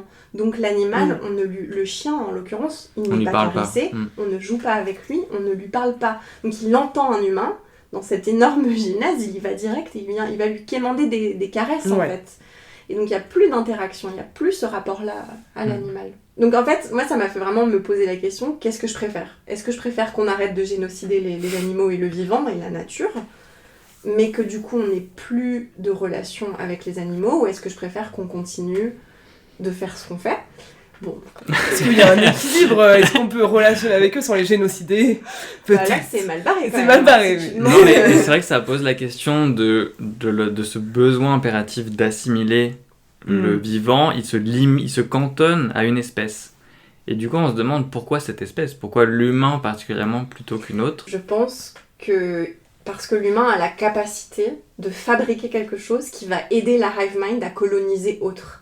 L'humain, il est là dans l'espace en mode « Coucou, je t'envoie des petites vidéocassettes de ce que c'est la Terre !» Donc il s'est fait repérer par cette entité. L'entité s'est dit « Ah ok, ça, cette espèce-là sur la Terre, ils ont un accès suffisant à la technologie pour envoyer des trucs dans l'espace. » Très bien. Et donc du coup, la hive mind s'intéresse à notre espèce parce qu'on peut envoyer des trucs dans l'espace, donc on peut leur servir à leur impératif biologique. Les animaux, non. Enfin, tu vois, je pense que cette espèce extraterrestre a besoin de coloniser l'univers entier. Et donc du coup, elle ne s'intéresse qu'à des espèces C'est vrai qu'elles en parlent à un moment avec Zogia, Carole, où elle dit que justement elle n'a pas les souvenirs de cette première entité. Non, elle dit on sait qu'on les aime et qu'on est reconnaissant pour eux, mais on ne sait pas à quoi ils ressemblent. Et d'ailleurs, sur Kepler, je pense même pas que c'est l'origine. Oui, c'est sûrement un rebond encore d'ailleurs, bien sûr. Puis c'est la première fois qu'elle a un mouvement de... Il y a une émotion négative à ce moment-là de la hive mind, qui peut avoir une espèce de fausse nostalgie. On aimerait bien y aller, elle dit un truc comme ça, ou y retourner. Ou les voir. Il y a un moment un peu bizarre, comme ça, où elle peut évoquer que... Enfin, s'ils avaient les moyens, ils aimeraient bien y retourner, quoi. Alors que bon... ils ont pas de souvenir pourquoi, alors que leur fonctionnement, entre guillemets, biologique, comme ils disent, c'est tendre, donc il y aurait pas de raison de vouloir retourner au point. Enfin, il y a un truc un peu nostalgie bizarre, je trouve, à ce moment-là. C'est un peu une scène de théâtre, quoi. Elle fait semblant d'être humaine à ce moment-là, comme ils ont refabriqué son restaurant préféré, ils jouent une comédie. Comme l'assimilation qu'on voit où tout le village joue, enfin, c'est assez impressionnant de voir que là, ils ont pris tous les codes pour... que ça aille plus vite là, et puis une fois qu'elle est assimilée, c'est bon. C'est avant, il recrée l'expérience humaine, juste ce qu'il faut pour arriver à leur fin. C'est terrible parce que c'est vraiment la mort de la culture de Kusimayo. À ce moment-là, avec elle, s'éteint toute sa culture. Ou pas, parce qu'il y a aussi toute la mémoire de toute l'humanité. Oui, dans la hive mind. Dans 10 ans, quand ils auront plus à bouffer. Donc parce que eux n'ont pas des souvenirs de Kepler. Donc en fait, ça reste sur la planète. Donc au final, c'est vraiment l'extinction de la culture, et de tout ce qui fait l'humain. Ils ne dansent pas, ils ne chantent pas, ils ne parlent pas. Ils se reproduisent pas. On sait pas. Pour l'instant, on a l'impression que non. On a l'impression plutôt que non. À quoi ça servirait de se reproduire ? C'est ça. C'est à quoi ça servirait En fait, on nous présente le fait que, dans 30 ans, l'humanité s'éteindra. Je crois que c'est à peu près ça Non, 10 ans. 10 ans, ok. Dans 10 ans, ils ont 10 ans de bouffe, et après ça, c'est fini. Et ils réfléchissent éventuellement peut-être à des solutions pour survivre un peu plus longtemps, mais on sent que globalement, c'est pas une hive mind qui cherche à vivre éternellement. Son but, c'est d'assimiler d'autres planètes, mais pas de survivre sur la planète qu'elle a assimilée. Ce qui est assez étonnant comme système de survie, d'évolution. Ouais, c'est hyper original. En tout cas, c'est ce que Gilligan voulait faire. Il voulait prendre les tropes de la science-fiction et il voulait les modifier légèrement. Ouais. Donc là, c'est un petit peu ce qu'on... Moi, au début, j'avais un peu cette théorie qui est qu'en gros, cette assimilation, elle préparait l'arrivée de quelque chose. Et qu'on est, en fait, voilà, peut-être une reine qui allait dominer ensuite la planète. Et en fait, non. C'est vraiment une assimilation pour assimiler, sans que l'espèce qui s'est fait assimiler survive. Oui, ils sont en train de construire une grosse antenne. Ouais. Ce qui était étonnant. Il y a un parallèle, en tout cas, avec la hive mind et le communisme. Je pense qu'on peut en parler. Ouais. Alors, c'est une critique. Après, Ouais. je sais pas si c'est voulu, peut-être que t'as des infos là-dessus, mais je sais pas si c'est le propos de l'auteur, ce serait quand même, je trouve, un peu étonnant. Mais que ce serait une critique du communisme. Moi, je crois pas que ce soit une critique de ça. En gros, dans ce monde-là, comme t'as pas d'individuel, comme t'as pas de possession, donc tu n'as plus de propriété privée et tu partages tout et tu redistribues tout. Une utopie, en tout cas communiste. Je crois pas que Vince Gilligan critique ça. Je pense qu'il laisse le choix à toi de décider si c'est une critique ou pas. Et en fait, à chaque fois, pour moi, il ne se positionne pas de... En fait, ça pourrait être le paradis. Mais est-ce que c'est faisable justement parce qu'on n'est pas humain ? Moi, c'est comme ça que je l'entends. C'est faisable parce que ce ne sont pas des humains et qu'il n'y aura pas de conflit, qu'il n'y aura pas de possessivité. Donc là, c'est faisable. Et parce que c'est des aliens, quoi. Mais que dans l'humain, il y a quelque chose qui va l'empêcher. Moi, c'est comme ça que je le comprends. Bah déjà, ça en devient du coup, même sans que ce soit une critique c'est terrible, mais de se dire que c'est impossible, c'est une façon de pas réfléchir au fait de comment on peut essayer de le faire. Et la manière dont est montrée la hive mind à certains égards, le côté de la manipulation dont elle peut faire preuve, me fait penser que finalement, mais ça on verra plus tard, évidemment, mais finalement c'est quand même vraiment un antagoniste. Moi je me suis dit qu'on allait beaucoup plus jouer sur le... En fait, c'est peut-être vraiment le gentil de toute l'histoire, hein, ce truc-là, là. Non, voilà, je trouve que finalement, c'est pas montré comme ça. Et donc, ce serait maladroit, je trouve, si on vous laisse le choix. Personne n'a envie, là, d'être assimilé. Enfin, je pense que même quelqu'un d'ultra-communiste... Enfin, il y a quelque chose où... Oh, si. Après, il y a un... Tu vois, je sais pas. Moi, il y a un peu un message où c'est poussé à l'extrême, mais du coup, la conséquence finale de cette assimilation, c'est qu'il retire la seule espèce qui détruit la planète. Ouais. Bah ouais. Du coup, d'un point de vue simplement biologique planétaire, bah c'est positif. Bah ouais. Mais d'un point de vue de cette espèce, il condamne l'espèce à mourir. Oui, mais d'un point de vue politique, parce que là, d'un point de vue politique, c'est pas l'extinction de l'espèce, tu vois. C'est de pouvoir essayer de relationner, c'est d'optimiser. Enfin, il y a quelque chose. En soi, l'écologie, c'est politique. Oui, bien sûr, mais je considère pas que c'est. Enfin, en tout cas, dans les ressources. Parle de, est-ce que c'est une critique du communisme ? Ouais, dans le communisme. D'extermination de l'humanité. Non, c'est pas ça, mais pas. Non, ce qu'on a, c'est qu'on a une optimisation extrême de l'utilisation des ressources, y compris la façon dont l'humain va dormir, où il va dormir, comment il va interagir. Et on voit qu'en fait tout est archi modulable et donc c'est effectivement impossible si c'était des humains encore. Parce que là on voit qu'en fait à tout moment, dès qu'ils sont suffisamment reposés, selon des critères purement scientifiques, ils vont pouvoir faire des tâches... Moi ça, mais je pense que vraiment c'est des choses que là pour le coup ça va vraiment se décanter dans ma tête dans les prochaines saisons. Ça me poserait vraiment un souci que ce soit un espèce de parallèle entre le communisme entre guillemets extrême, ça donne ça et c'est terrible, et l'individualisme et l'impérialisme de Carol est terrible, et de mettre les deux face à face. Mais là c'est vraiment personnel et politique personnelle, ça me dérangerait d'avoir fait ce parallèle là. Pour l'instant je laisse en me disant non, ça va être plus compliqué, enfin ça va être beaucoup plus, et peut-être que ça n'a rien à voir et etc, mais je pense que ça va être plus complexifié que ça. J'ai l'impression qu'une des obsessions de Vince Gilligan c'est quand même l'avidité. Ouais. Et le greed, quoi, le fait de vouloir du toujours pouvoir, de posséder. C'est Breaking Bad, c'est ça. Ouais. Et donc du coup, je le verrais mal critiquer le communisme pour ça. Pour moi, il critique l'avidité, qui est le capitalisme et l'individualisme et l'impérialisme américain. Ouais. Ça, c'est beaucoup plus ridiculisé dans cette scène de la Maison Blanche dont je parlais, ou cette scène dans Air Force One, que vraiment le communisme. Ouais, parce que tu vois, des personnages comme Kushimayu, et ils sont présentés comme un truc plutôt positif. Et d'ailleurs, c'est une société collective et redistributrice, la société de Kusimayu. C'est-à-dire qu'ils travaillent tous à part égale dans leur petit village et ils partagent tout. Et il y a un truc où tu te dis, bah ouais, pour elle, c'est pas si mal. Enfin, tu vois, on la présente pas comme un antagoniste. Alors que Carol, quand on lui donne un supermarché gigantesque de plusieurs hectares, juste pour elle, pour qu'elle se fasse un plat réchauffé, tu te dis ouais, c'est excessif. Enfin, on la présente vraiment comme Ah oui, moi je parle vraiment de la Hiveman. Ouais. Qui pourrait être, considérée comme une espèce d'entité qui représente un peu le communisme. Ça voudrait dire que le communisme efface l'individualité, ce que je suis pas sûr. Ça voudrait... Enfin voilà, c'est plus... Mais là je vais trop loin, je suis d'accord avec vous, c'est qu'on sait pas du tout si...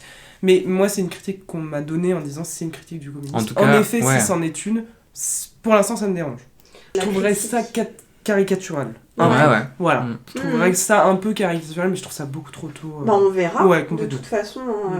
Mais je crois pas que ce soit aussi simple. Oui, voilà. Gilligan, de toute façon, c'est toujours beaucoup plus cortiqué que ce qu'on le croit. Dans le dernier épisode, du coup, on a l'arrivée de Manousos et leur rencontre. Ce qui est extrêmement drôle, parce qu'on a vu Manousos répéter son petit laïus et quand il le dit à Carole, ça...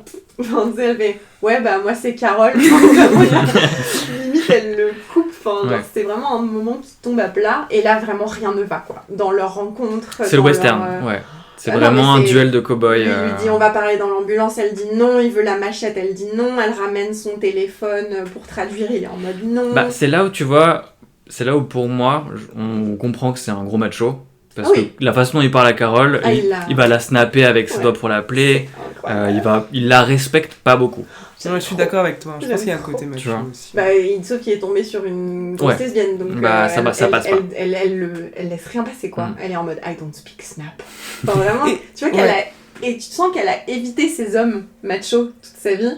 Et que c'est pas maintenant qu'elle va se faire. Et qu'elle sait leur tenir tête. Et que c'est pas parce qu'il en reste 11 que... C'est ça. Il y a un truc de timing en fait, tu sens que lui il a 2-3 jours de retard dans sa solitude. En fait t'as envie de dire tu serais arrivé une semaine avant, elle aurait voulu direct connecter, etc. Donc t'as des trucs de timing où c'est pas le bon moment. C'est super de faire ça sur le dernier épisode, justement, de nous offrir ce refus de l'appel à l'aventure de la part de Carole qui dit non, moi je veux pas sauver le monde, je pars avec ma meuf, on va aller en Suisse, on va faire du ski. Parce qu'elle est dans le déni à ce moment-là. C'est génial parce que lui, du coup, il capte tout. Il capte qu'elle a une relation avec la Hive Mind. Elle le vire direct pour se bourrer la gueule. Il demande à parler à Zoja. Elle lui dit ils ne peuvent pas mentir. Donc là, il mène full enquête. Non. Il prend un rescapé et il le fait entrer en transe. D'ailleurs, c'est assez intéressant parce que Zoja lui dit il nous a prévenus avant pour qu'on puisse prendre nos dispositions avant de le faire. Donc il ne voulait pas tuer du monde, parce que quand Carole fait faire une crise ça a tué des millions de personnes. 11 millions, la première fois. Ouais, quand même. C'est trop drôle parce qu'elle dit j'ai tué plus de monde que Mussolini, je crois. C'est incroyable. Et il commence à faire ses petits tests, quoi. Il sort sa radio, il entend le son qu'il a déjà entendu, donc là c'est super science-fiction. Et j'aime bien parce qu'il semble pas se formaliser de ces disputes, de ces confrontations, de ces désaccords, quoi. He goes with the ride, quoi. Il a un objectif et il va faire tout ce qu'il faut pour y arriver. Je trouve qu'il la valorise quand même. C'est quand même son héroïne, quoi, quand il la rencontre. Il a une désillusion sur le moment, mais il a foi en elle. Vraiment, jusqu'au bout, il lui dit vas-y, on va sauver le monde. J'aime trop cette scène parce qu'il refait faire une crise à la Hive Mind pour faire ses petites expériences, là. C'est là qu'elle arrive avec le fusil de Tchekhov pour l'arrêter. Elle récupère Zoja, Zoja lui dit il va falloir qu'on parte. Elle lui dit mais où est Manousos? Elle fait TKT, frère. Et elle ouvre le coffre de la voiture et lui, il est en pause comme ça en mode I told you so. Vraiment, il est un peu sassy, quoi. Finalement, elle lui dit bye. Et c'est là qu'elle apprend qu'en fait, la Hive Mind compte de faire de son projet le plus intime, je crois, qui est de congeler tes ovocytes avec ta partenaire pour fonder une famille. C'est quand même le pinacle de l'intime. Il compte en fait utiliser ses ovocytes pour avoir ses cellules souches, pour l'assimiler. Et moi, ce qui m'a beaucoup questionnée dans cet épisode, c'est qu'elle dit je suis extrêmement heureuse, je suis hyper heureuse, je suis hyper aboutie. Et pour moi, Carole, c'est quelqu'un qui a été malheureux toute sa vie. Dans le sens où elle n'aurait pas eu besoin de boire de l'alcool, de prendre des médocs. Et je me dis, qu'est-ce qui fait que dans ce monde-là, elle est heureuse? Parce que vraiment, sa copine est synthétique, quoi. C'est une relation artificielle. Zoja ne va pas se disputer avec elle. Elle ne va pas la confronter. C'est littéralement Surtout, une girlfriend. Puis c'est pas une personne, elle date 7 milliards d'humains. Enfin... Ouais, mais elle est de loulou. Ouais, mais il y a un truc profondément malsain dans le fait de prétendre que c'est une seule entité. Quand t'es en train de coucher avec elle, tu couches avec tout le monde. Tous les enfants, tous les vieux. Oui, le rapport à la sexualité est très particulier dans cette série. Et le consentement. Parce que les deux vont vraiment ensemble. C'est déviant. Sont transversales. Et la hive mind est souvent dans un fake consentement. Un truc qui est faux en fait. Surtout qu'après avoir dit qu'elle peut pas rendre quelqu'un triste, en fait tu comprends qu'elle peut pas consentir à quoi que ce soit. À partir du moment où tu veux quelque chose, elle dit ok. Et puis à l'inverse, il y a l'idée que ils lui disent quand même que si elle veut pas, ils forceront jamais. En fait si. Voilà, en fait si. Donc le non-mensonge est vraiment questionnant dans cette série, je trouve. La dissimulation en tout cas. Ce qu'ils lui cachent, ce qu'ils sont en train de faire. Jusqu'à ce qu'elle pose la question. Et là, elle dit la vérité. Mais c'est Zoja qui se trahit en fait. Ouais. Qui dit, elle dit bientôt. Elle dit je suis tellement heureuse, et elle dit c'est que le début. Comment ça Comment ça c'est que le début? Et oui, je sais pas. Pourquoi elle est si heureuse à ce moment-là? Parce qu'elle est dans son monde d'illusions. Elle a créé sa bulle en fait. Oui, elle voyage dans tout. T'as ce montage où tu les vois en Thaïlande. Et puis je pense que même si on n'aimerait pas ça intellectuellement, l'idée de quelqu'un qui te contredit jamais, qui est toujours d'accord avec toi, qui est ton espèce de fantasme physique ultime. En fait, je pense que tout ça, c'est pas du bonheur, mais il y a un truc de dopamine extrême. Et en plus, elle s'est empêchée de l'avoir pendant beaucoup d'épisodes. Ensuite, elle a traversé une crise suicidaire. Donc oui, je considère qu'elle est mieux là, même si c'est faux, quoi. C'est facile d'y croire à ce monde factice. Et puis, à ce moment-là, elle embrasse toutes ses parts. Parce que quand on la rencontre, elle a accepté la conformité dans le sens où son couple iconique dans son livre est un couple hétérosexuel. Ouais. Là, elle a accepté que Raban était une femme. Enfin, c'est comme si elle était de nouveau out, hors du placard. Donc finalement, elle est plus trop en lutte avec elle-même sur son propre conformisme. Ok. Donc après ça, Carole est déçue. Elle sort de son déloulou. Ouais. Et elle rejoint Manoussos. En hélicoptère. Avec une bombe nucléaire. Avec une bombe nucléaire. Et elle est habillée en noir. Et elle lui dit, c'est parti, on va sauver le monde. Lui, pendant ce temps, il est en train de traduire mot par mot un livre sur la radio avec son dictionnaire. Ouais. Lui, il est en train d'apprendre l'astrophysique. Il est inarrêtable. Ouais. Je les aime tellement. Les deux là. Ouais. Et là, c'est vraiment Immovable Object meet Unstoppable Force. C'est ça. Et ça y est, c'est parti. Enfin, on sait qu'ils vont. En fait, on sait déjà qu'ils vont y arriver. On n'a même pas besoin d'une saison 2. Ouais. On sait qu'ils sont. Les deux, c'est des machines. Oui, c'est des titans. Et on sait quoi, il n'y a aucun doute. Ils vont y arriver à deux, pas de problème. Je me demande si on va rencontrer les survivants. Ouais, j'allais dire, du coup, c'est qu'on va bien se faire avoir, à mon avis. Ouais, j'espère. J'espère. Comme toujours chez Vince Gilligan, c'est jamais aussi simple. Ouais, on n'a pas parlé de mise en scène. Ouais, j'allais dire, à mon avis, c'est le petit. Tu voulais en parler? Oui. Qu'est-ce qui fait la patte de Vince Gilligan? Donc, je n'ai vu que Breaking Bad. J'avais 17 ans quand j'ai vu Breaking Bad pour la première fois. Et ça a changé la chemistry dans mon cerveau, à tout jamais. Ma neurobiologie a été impactée par Breaking Bad. J'ai pas aimé Better Call Saul, mais quand je regardais Pluribus, il y avait plein de choses qui me rappelaient Breaking Bad. Donc on a la caméra à hauteur de ces personnages. Notamment, t'as beaucoup ça dans Breaking Bad, la caméra au sol quand le personnage est allongé sur le sol. On a vraiment cette scène où Carole se réveille après avoir trop bu et t'as vraiment la caméra qui est avec elle, quoi, comme si t'étais allongé près d'elle. On a la familiarité des espaces humbles, toujours cette petite ville d'Albuquerque, et des espaces qui sont liminaires, des espaces vides, et cette espèce d'unité, un peu comme dans Breaking Bad, où t'as la maison de Walter White, la maison de Jesse, le camping-car, et tout circule plus ou moins dans ces espaces-là. On a la précision clinique du cadre et de la composition de l'image, tout est assez millimétré, et tu vas retrouver beaucoup de cadres dans le cadre. Par exemple, filmer Carole qui crie sur Zoja et leur reflet dans la vitre de la voiture qui fait que ça découpe l'image. Ça, tu retrouves énormément ça. On isole Carole beaucoup chez elle quand elle est filmée dans un coin du cadre pour montrer les espaces autour d'elle. On a la minutie des détails, énormément de gros plans sur les mains, sur les objets du quotidien, sur les textures. Ouais. Voilà, la texture et l'organique. Tu retrouves cet effet chimique tout le temps. Quand elle va mettre de la poudre dans l'eau, moi je vois ces scènes de chimie dans Breaking Bad. Tu retrouves vraiment la poudre, cristaux, le gras de l'herbe, tissu. Gilligan est très là-dessus. On a beaucoup de suites d'actions et de montages alternés qui va montrer la progression d'une action. Par exemple, les scientifiques dans le labo qui font des tests dans le premier épisode, les contaminés synchronisés dans le magasin ou sur la base militaire au début. T'as vraiment cette idée d'une fluidité d'action qu'on va te montrer un peu en time-lapse. La contre-plongée, grosse signature Gilligan. Donc ça, il y a un millier d'exemples, mais l'exemple le plus cité, c'est le téléphone de Carol dans le caniveau qui est vu d'en dessous, avec les espèces de barres où t'as l'impression que Carol est en prison, tandis que Manoussos lui va mettre directement la machette, il va essayer de s'en sortir. Tu as Carol et Zoja en train de se faire masser vue d'en bas, le sol en train de se faire aspirer, quand elle aspire, justement qu'elle a compris que c'était des protéines humaines et qu'elle aspire, la narration par l'environnement, et tu vas retrouver beaucoup d'astuces de mise en scène.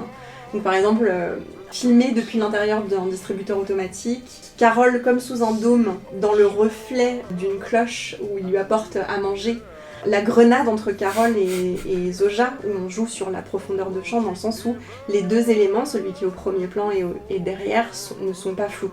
Ça vient de Citizen Kane et de Orson Welles. Et Gilligan travaille toujours avec la théorie des couleurs. Dans Breaking Bad, le rose était la couleur de la mort. Jesse Pinkman devait mourir dans la saison 1. C'est la couleur du nounours. Je crois que c'est la saison 2, il me semble. Le nounours dans la piscine qui annonce la mort à venir. Et le crash de l'avion. Le vert qui représente l'avidité que Walter porte systématiquement. Et dans Pluribus, tu vas avoir le jaune qui représente l'individualité. Le bleu qui représente le collectif. La manière dont Carol est habillée, c'est toujours... Tu sais où elle en est par rapport à la Hive Mind, si elle porte du jaune ou si elle porte du bleu. Ouais. Quand elle va se faire rentrer dans leur monde de désillusion, elle va porter de plus en plus de bleu. Et tu vas avoir le rouge, qui va être une couleur qui va arriver plus tard dans la saison, et qui est la couleur à la fois de la passion, de la sexualité, mais aussi du danger. Et du danger que ça représente, en fait, du désir de Carol pour Zoja, et du danger que ça amène, notamment pour le reste de l'humanité. Voilà, c'est ce que j'avais à dire. Une fois que tu as repéré ce truc-là de la lumière bleue, tu vois que c'est omniprésent vraiment, et ça devient presque difficile à oublier tellement c'est présent dans chaque plan, même le plan le plus anodin, on a toujours ça, quoi. Ce que tu vois à l'écran va servir à quelque chose, c'est signifiant. Rien n'est laissé au hasard, jamais. Et je pense qu'on pourrait revoir la série en notant tout. Et même le choix des objets qui sont utilisés, le choix des véhicules, on en parlait, qui sont utilisés par les personnages, le choix des costumes pour les personnages. Enfin, il n'y a rien qui est laissé au hasard, vraiment. Même les dialogues sont millimétrés, enfin, tout est calculé. Et il y a un côté très clinique, presque. Un peu à la Fincher, mais en plus chaleureux. Ouais. On est quand même dans un truc... déjà, ça se passe dans une région plus chaude. On a du sable rouge vif. On est dans un environnement quand même plus chaleureux. Et on est face à une entité quand même généreuse et chaleureuse. Alors, demain Pluribus arrive, comment vous le vivez ? Moi, je pense que ma force mentale sera vite mise à l'épreuve. Je pense qu'au départ, vraiment, tout ce qui va être nourriture, je vais accepter. Ah ouais, non, moi je pense que je serais pas une Manoussos, je serais même pas vraiment une Carol. Enfin, vraiment, il y a quelque chose où soit ça va me prendre beaucoup de temps à me dire ok, il faut que je lutte et en fait je vais déjà me faire assimiler avant, enfin ce sera trop tard. Soit un abandon vraiment très très rapide de vous allez m'apporter de quoi m'éteindre petit à petit et je vais embrasser ça. Et voilà. Enfin, je pense que ce serait très très décevant comme comportement. Moi je serais vraiment allé dans les excès.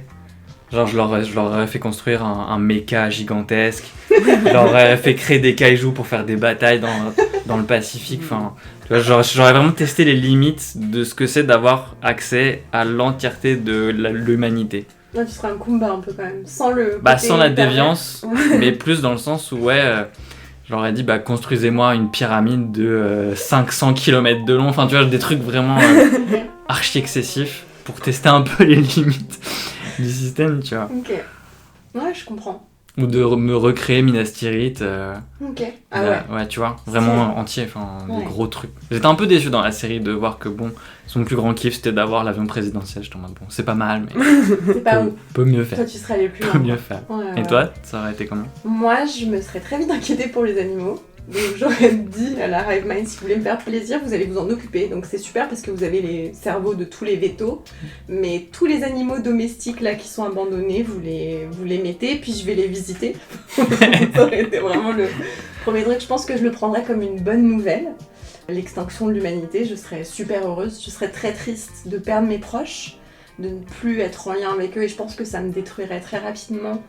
Que vous soyez plus là en fait et que je puisse plus vous parler.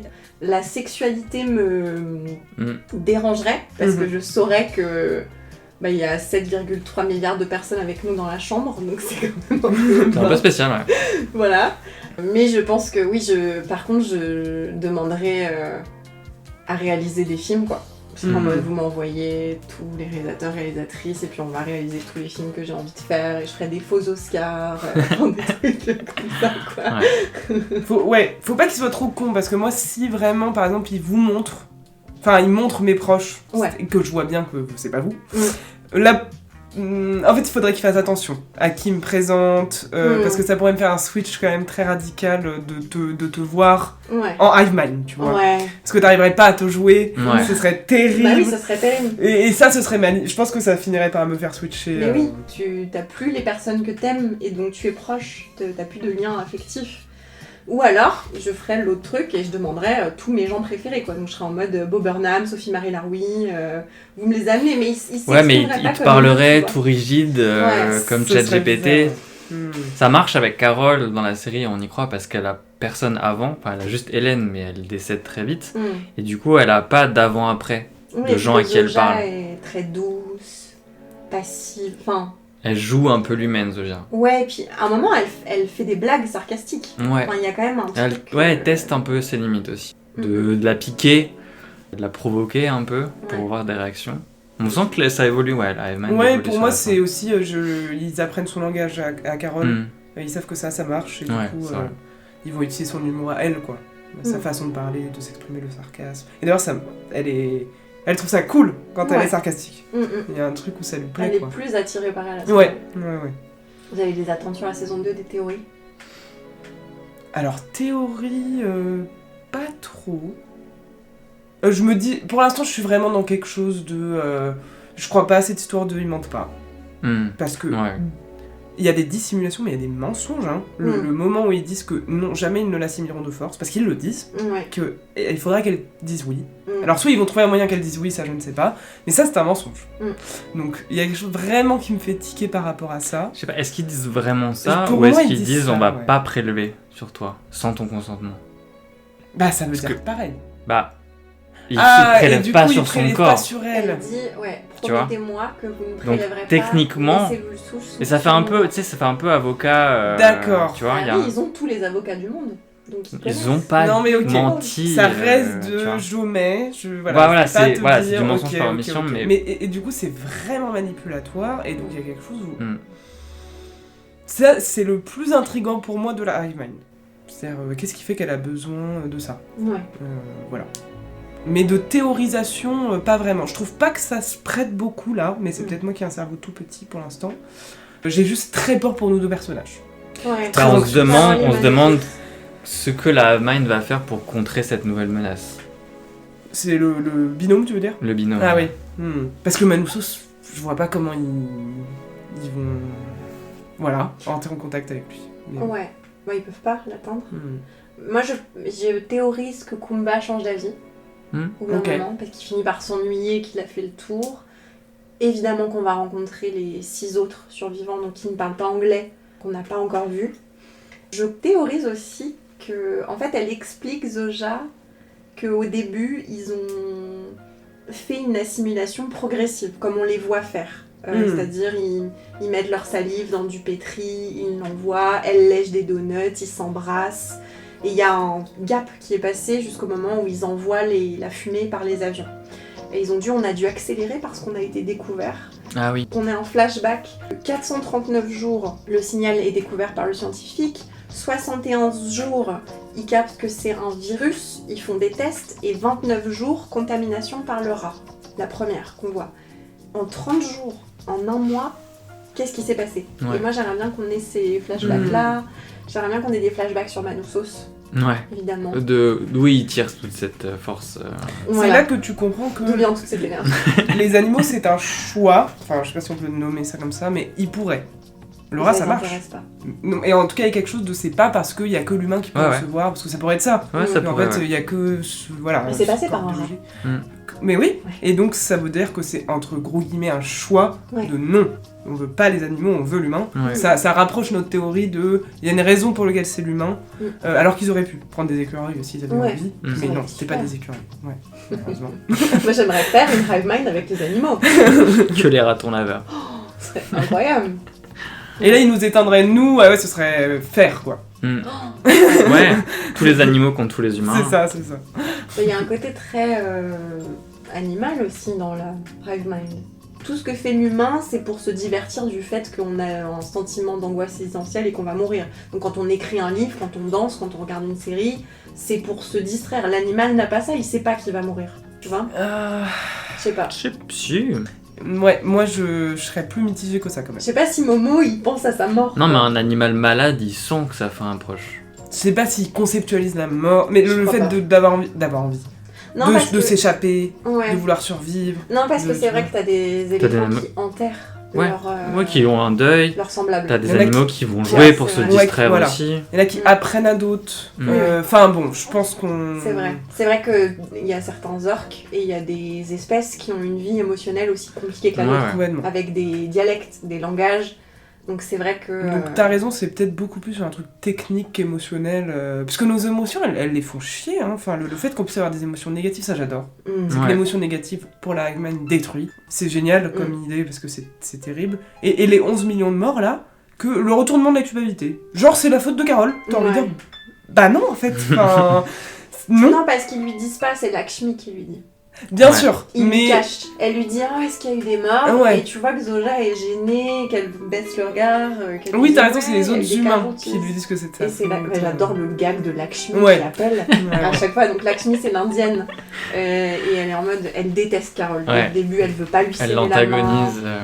Elle la repère comme cette femme blanche privilégiée. Et à chaque fois qu'il y a une seizure, forcément son gamin il a une seizure. Et tu vois que elle vit probablement dans sa ville comme avant, quoi. Elle est dans le même appart.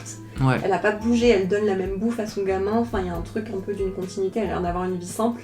Et quand c'est Manousos qui fait faire la crise à la Hive Mind, qui a le téléphone qui sonne, elle dit je sais qui c'est. Et elle décroche, mais c'était pas moi cette fois-ci. Voilà, je pense qu'on va revoir Lakshmi aussi. Ouais, c'est possible. Notamment si quelque chose arrive à son fils Ah ouais. et que ça switch. Ah ouais.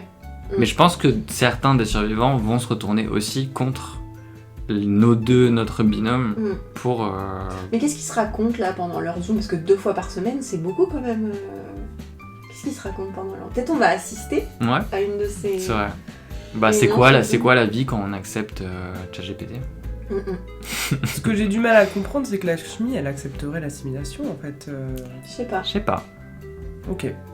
Parce qu'elle a l'air quand même d'avoir un caractère fort et donc on peut supposer de l'individualité. Tu vois. Parce que l'idée des 11 humains, c'est parce qu'en fait, eux, il faut aller plus loin pour qu'on puisse les assimiler, il faut qu'on fasse autre chose. Enfin, c'est ça qu'ils expliquent. C'est pas forcément un choix des 11, quoi. Et est-ce que quand ils y arrivent, donc ils arrivent, on voit l'épisode où c'est bon, ils ont compris comment faire. Ah ouais, vous pensez qu'elle dirait non? Ça Je serais pourrait. étonnée de ce personnage, j'aurais besoin de comprendre. Ouais. J'aurais du mal à comprendre qu'elle dise non, je rejoins pas la Hive Mind. Moi, je la vois plus individualiste que ça. Ah, d'accord. Lakshmi. Ok. Elle, justement, elle a trop de contradictions en elle. Tu vois que Kusimayu, c'est quand même quelqu'un de hyper passif, qui recherche pas l'individualité. Non, qui vit déjà dans un environnement très communautaire. Voilà. Et Donc, du coup, la communauté que recrée la Mind, c'est un peu un... c'est son Ça désir. ressemble beaucoup en fait. Alors que comme, tu vois, nous en tant qu'occidentaux, on est dans des sociétés très individualistes, Et d'avoir de la communauté, ça nous paraît un peu étrange. Parce qu'on nous a désappris ça. Ouais. Tu vois, que quelqu'un, même, tu vois, là, à la capitale, à Paris, quand quelqu'un te dit bonjour dans la rue, t'es un peu... Qu'est-ce que tu veux ? Et dans Pluribus, pour moi, il y a, tu vois, le choix de la nationalité des survivants, c'est aussi lié à comment la culture nous met face à cette individualité-là. Et c'est pour ça qu'on a l'Inde, c'est pour ça qu'on a la Chine. Bah, c'est la seule qui vient d'un pays occidental, c'est Carole. Bah ouais, pour l'instant. Pour l'instant. Bah oui, elle lui fait un panel des autres. Il y en a une, elle a 9 ans, elle fait du piano. Enfin, c'est que des gens qui sont dans des nationalités, mais enfin, tu vois, qui sont... La Mauritanie, par exemple, c'est assez obscur. On n'en entend pas parler tous les jours dans les infos, quoi. Et tous les survivants ne viennent que de nationalités comme ça, un peu... On a la Chine et l'Inde, quand même. Mais oui, on a la Chine et l'Inde, c'est vrai. Mais par contre, c'est des sociétés où il y a une forte communauté. Ouais. Il y a un fort sens de la communauté. Ça, je sais pas. J'avoue, d'où l'action, c'est pour ça que je questionne. Hein. Je me dis, ouais, ça paraît très plus c'est vrai que t'as un peu ce truc de... Dans la hive mind, t'as plus de classe, plus de bourgeoisie, t'as plus de prolétariat, etc. L'Inde, c'est plus quand de même caste, du coup. Ouais. Oui, ça pourrait dépendre de quelle vénère. classe elle est. C'est ça. Complètement, ouais. Ok, est-ce que vous avez quelque chose à rajouter sur Pluribus ? Bah ça va être long d'attendre, hein. Rien, ça va passer super vite. Déjà, on a Euphoria qui arrive en avril 2026. Moi j'ai plus peur que toi, mais on verra bien. Ouais. Ouais. On va avoir d'autres choses. Oui. Mais c'est vrai que c'était la grande surprise. Moi j'attendais pas du tout cette série. Je savais même pas qu'elle était en préparation, qu'elle était en production.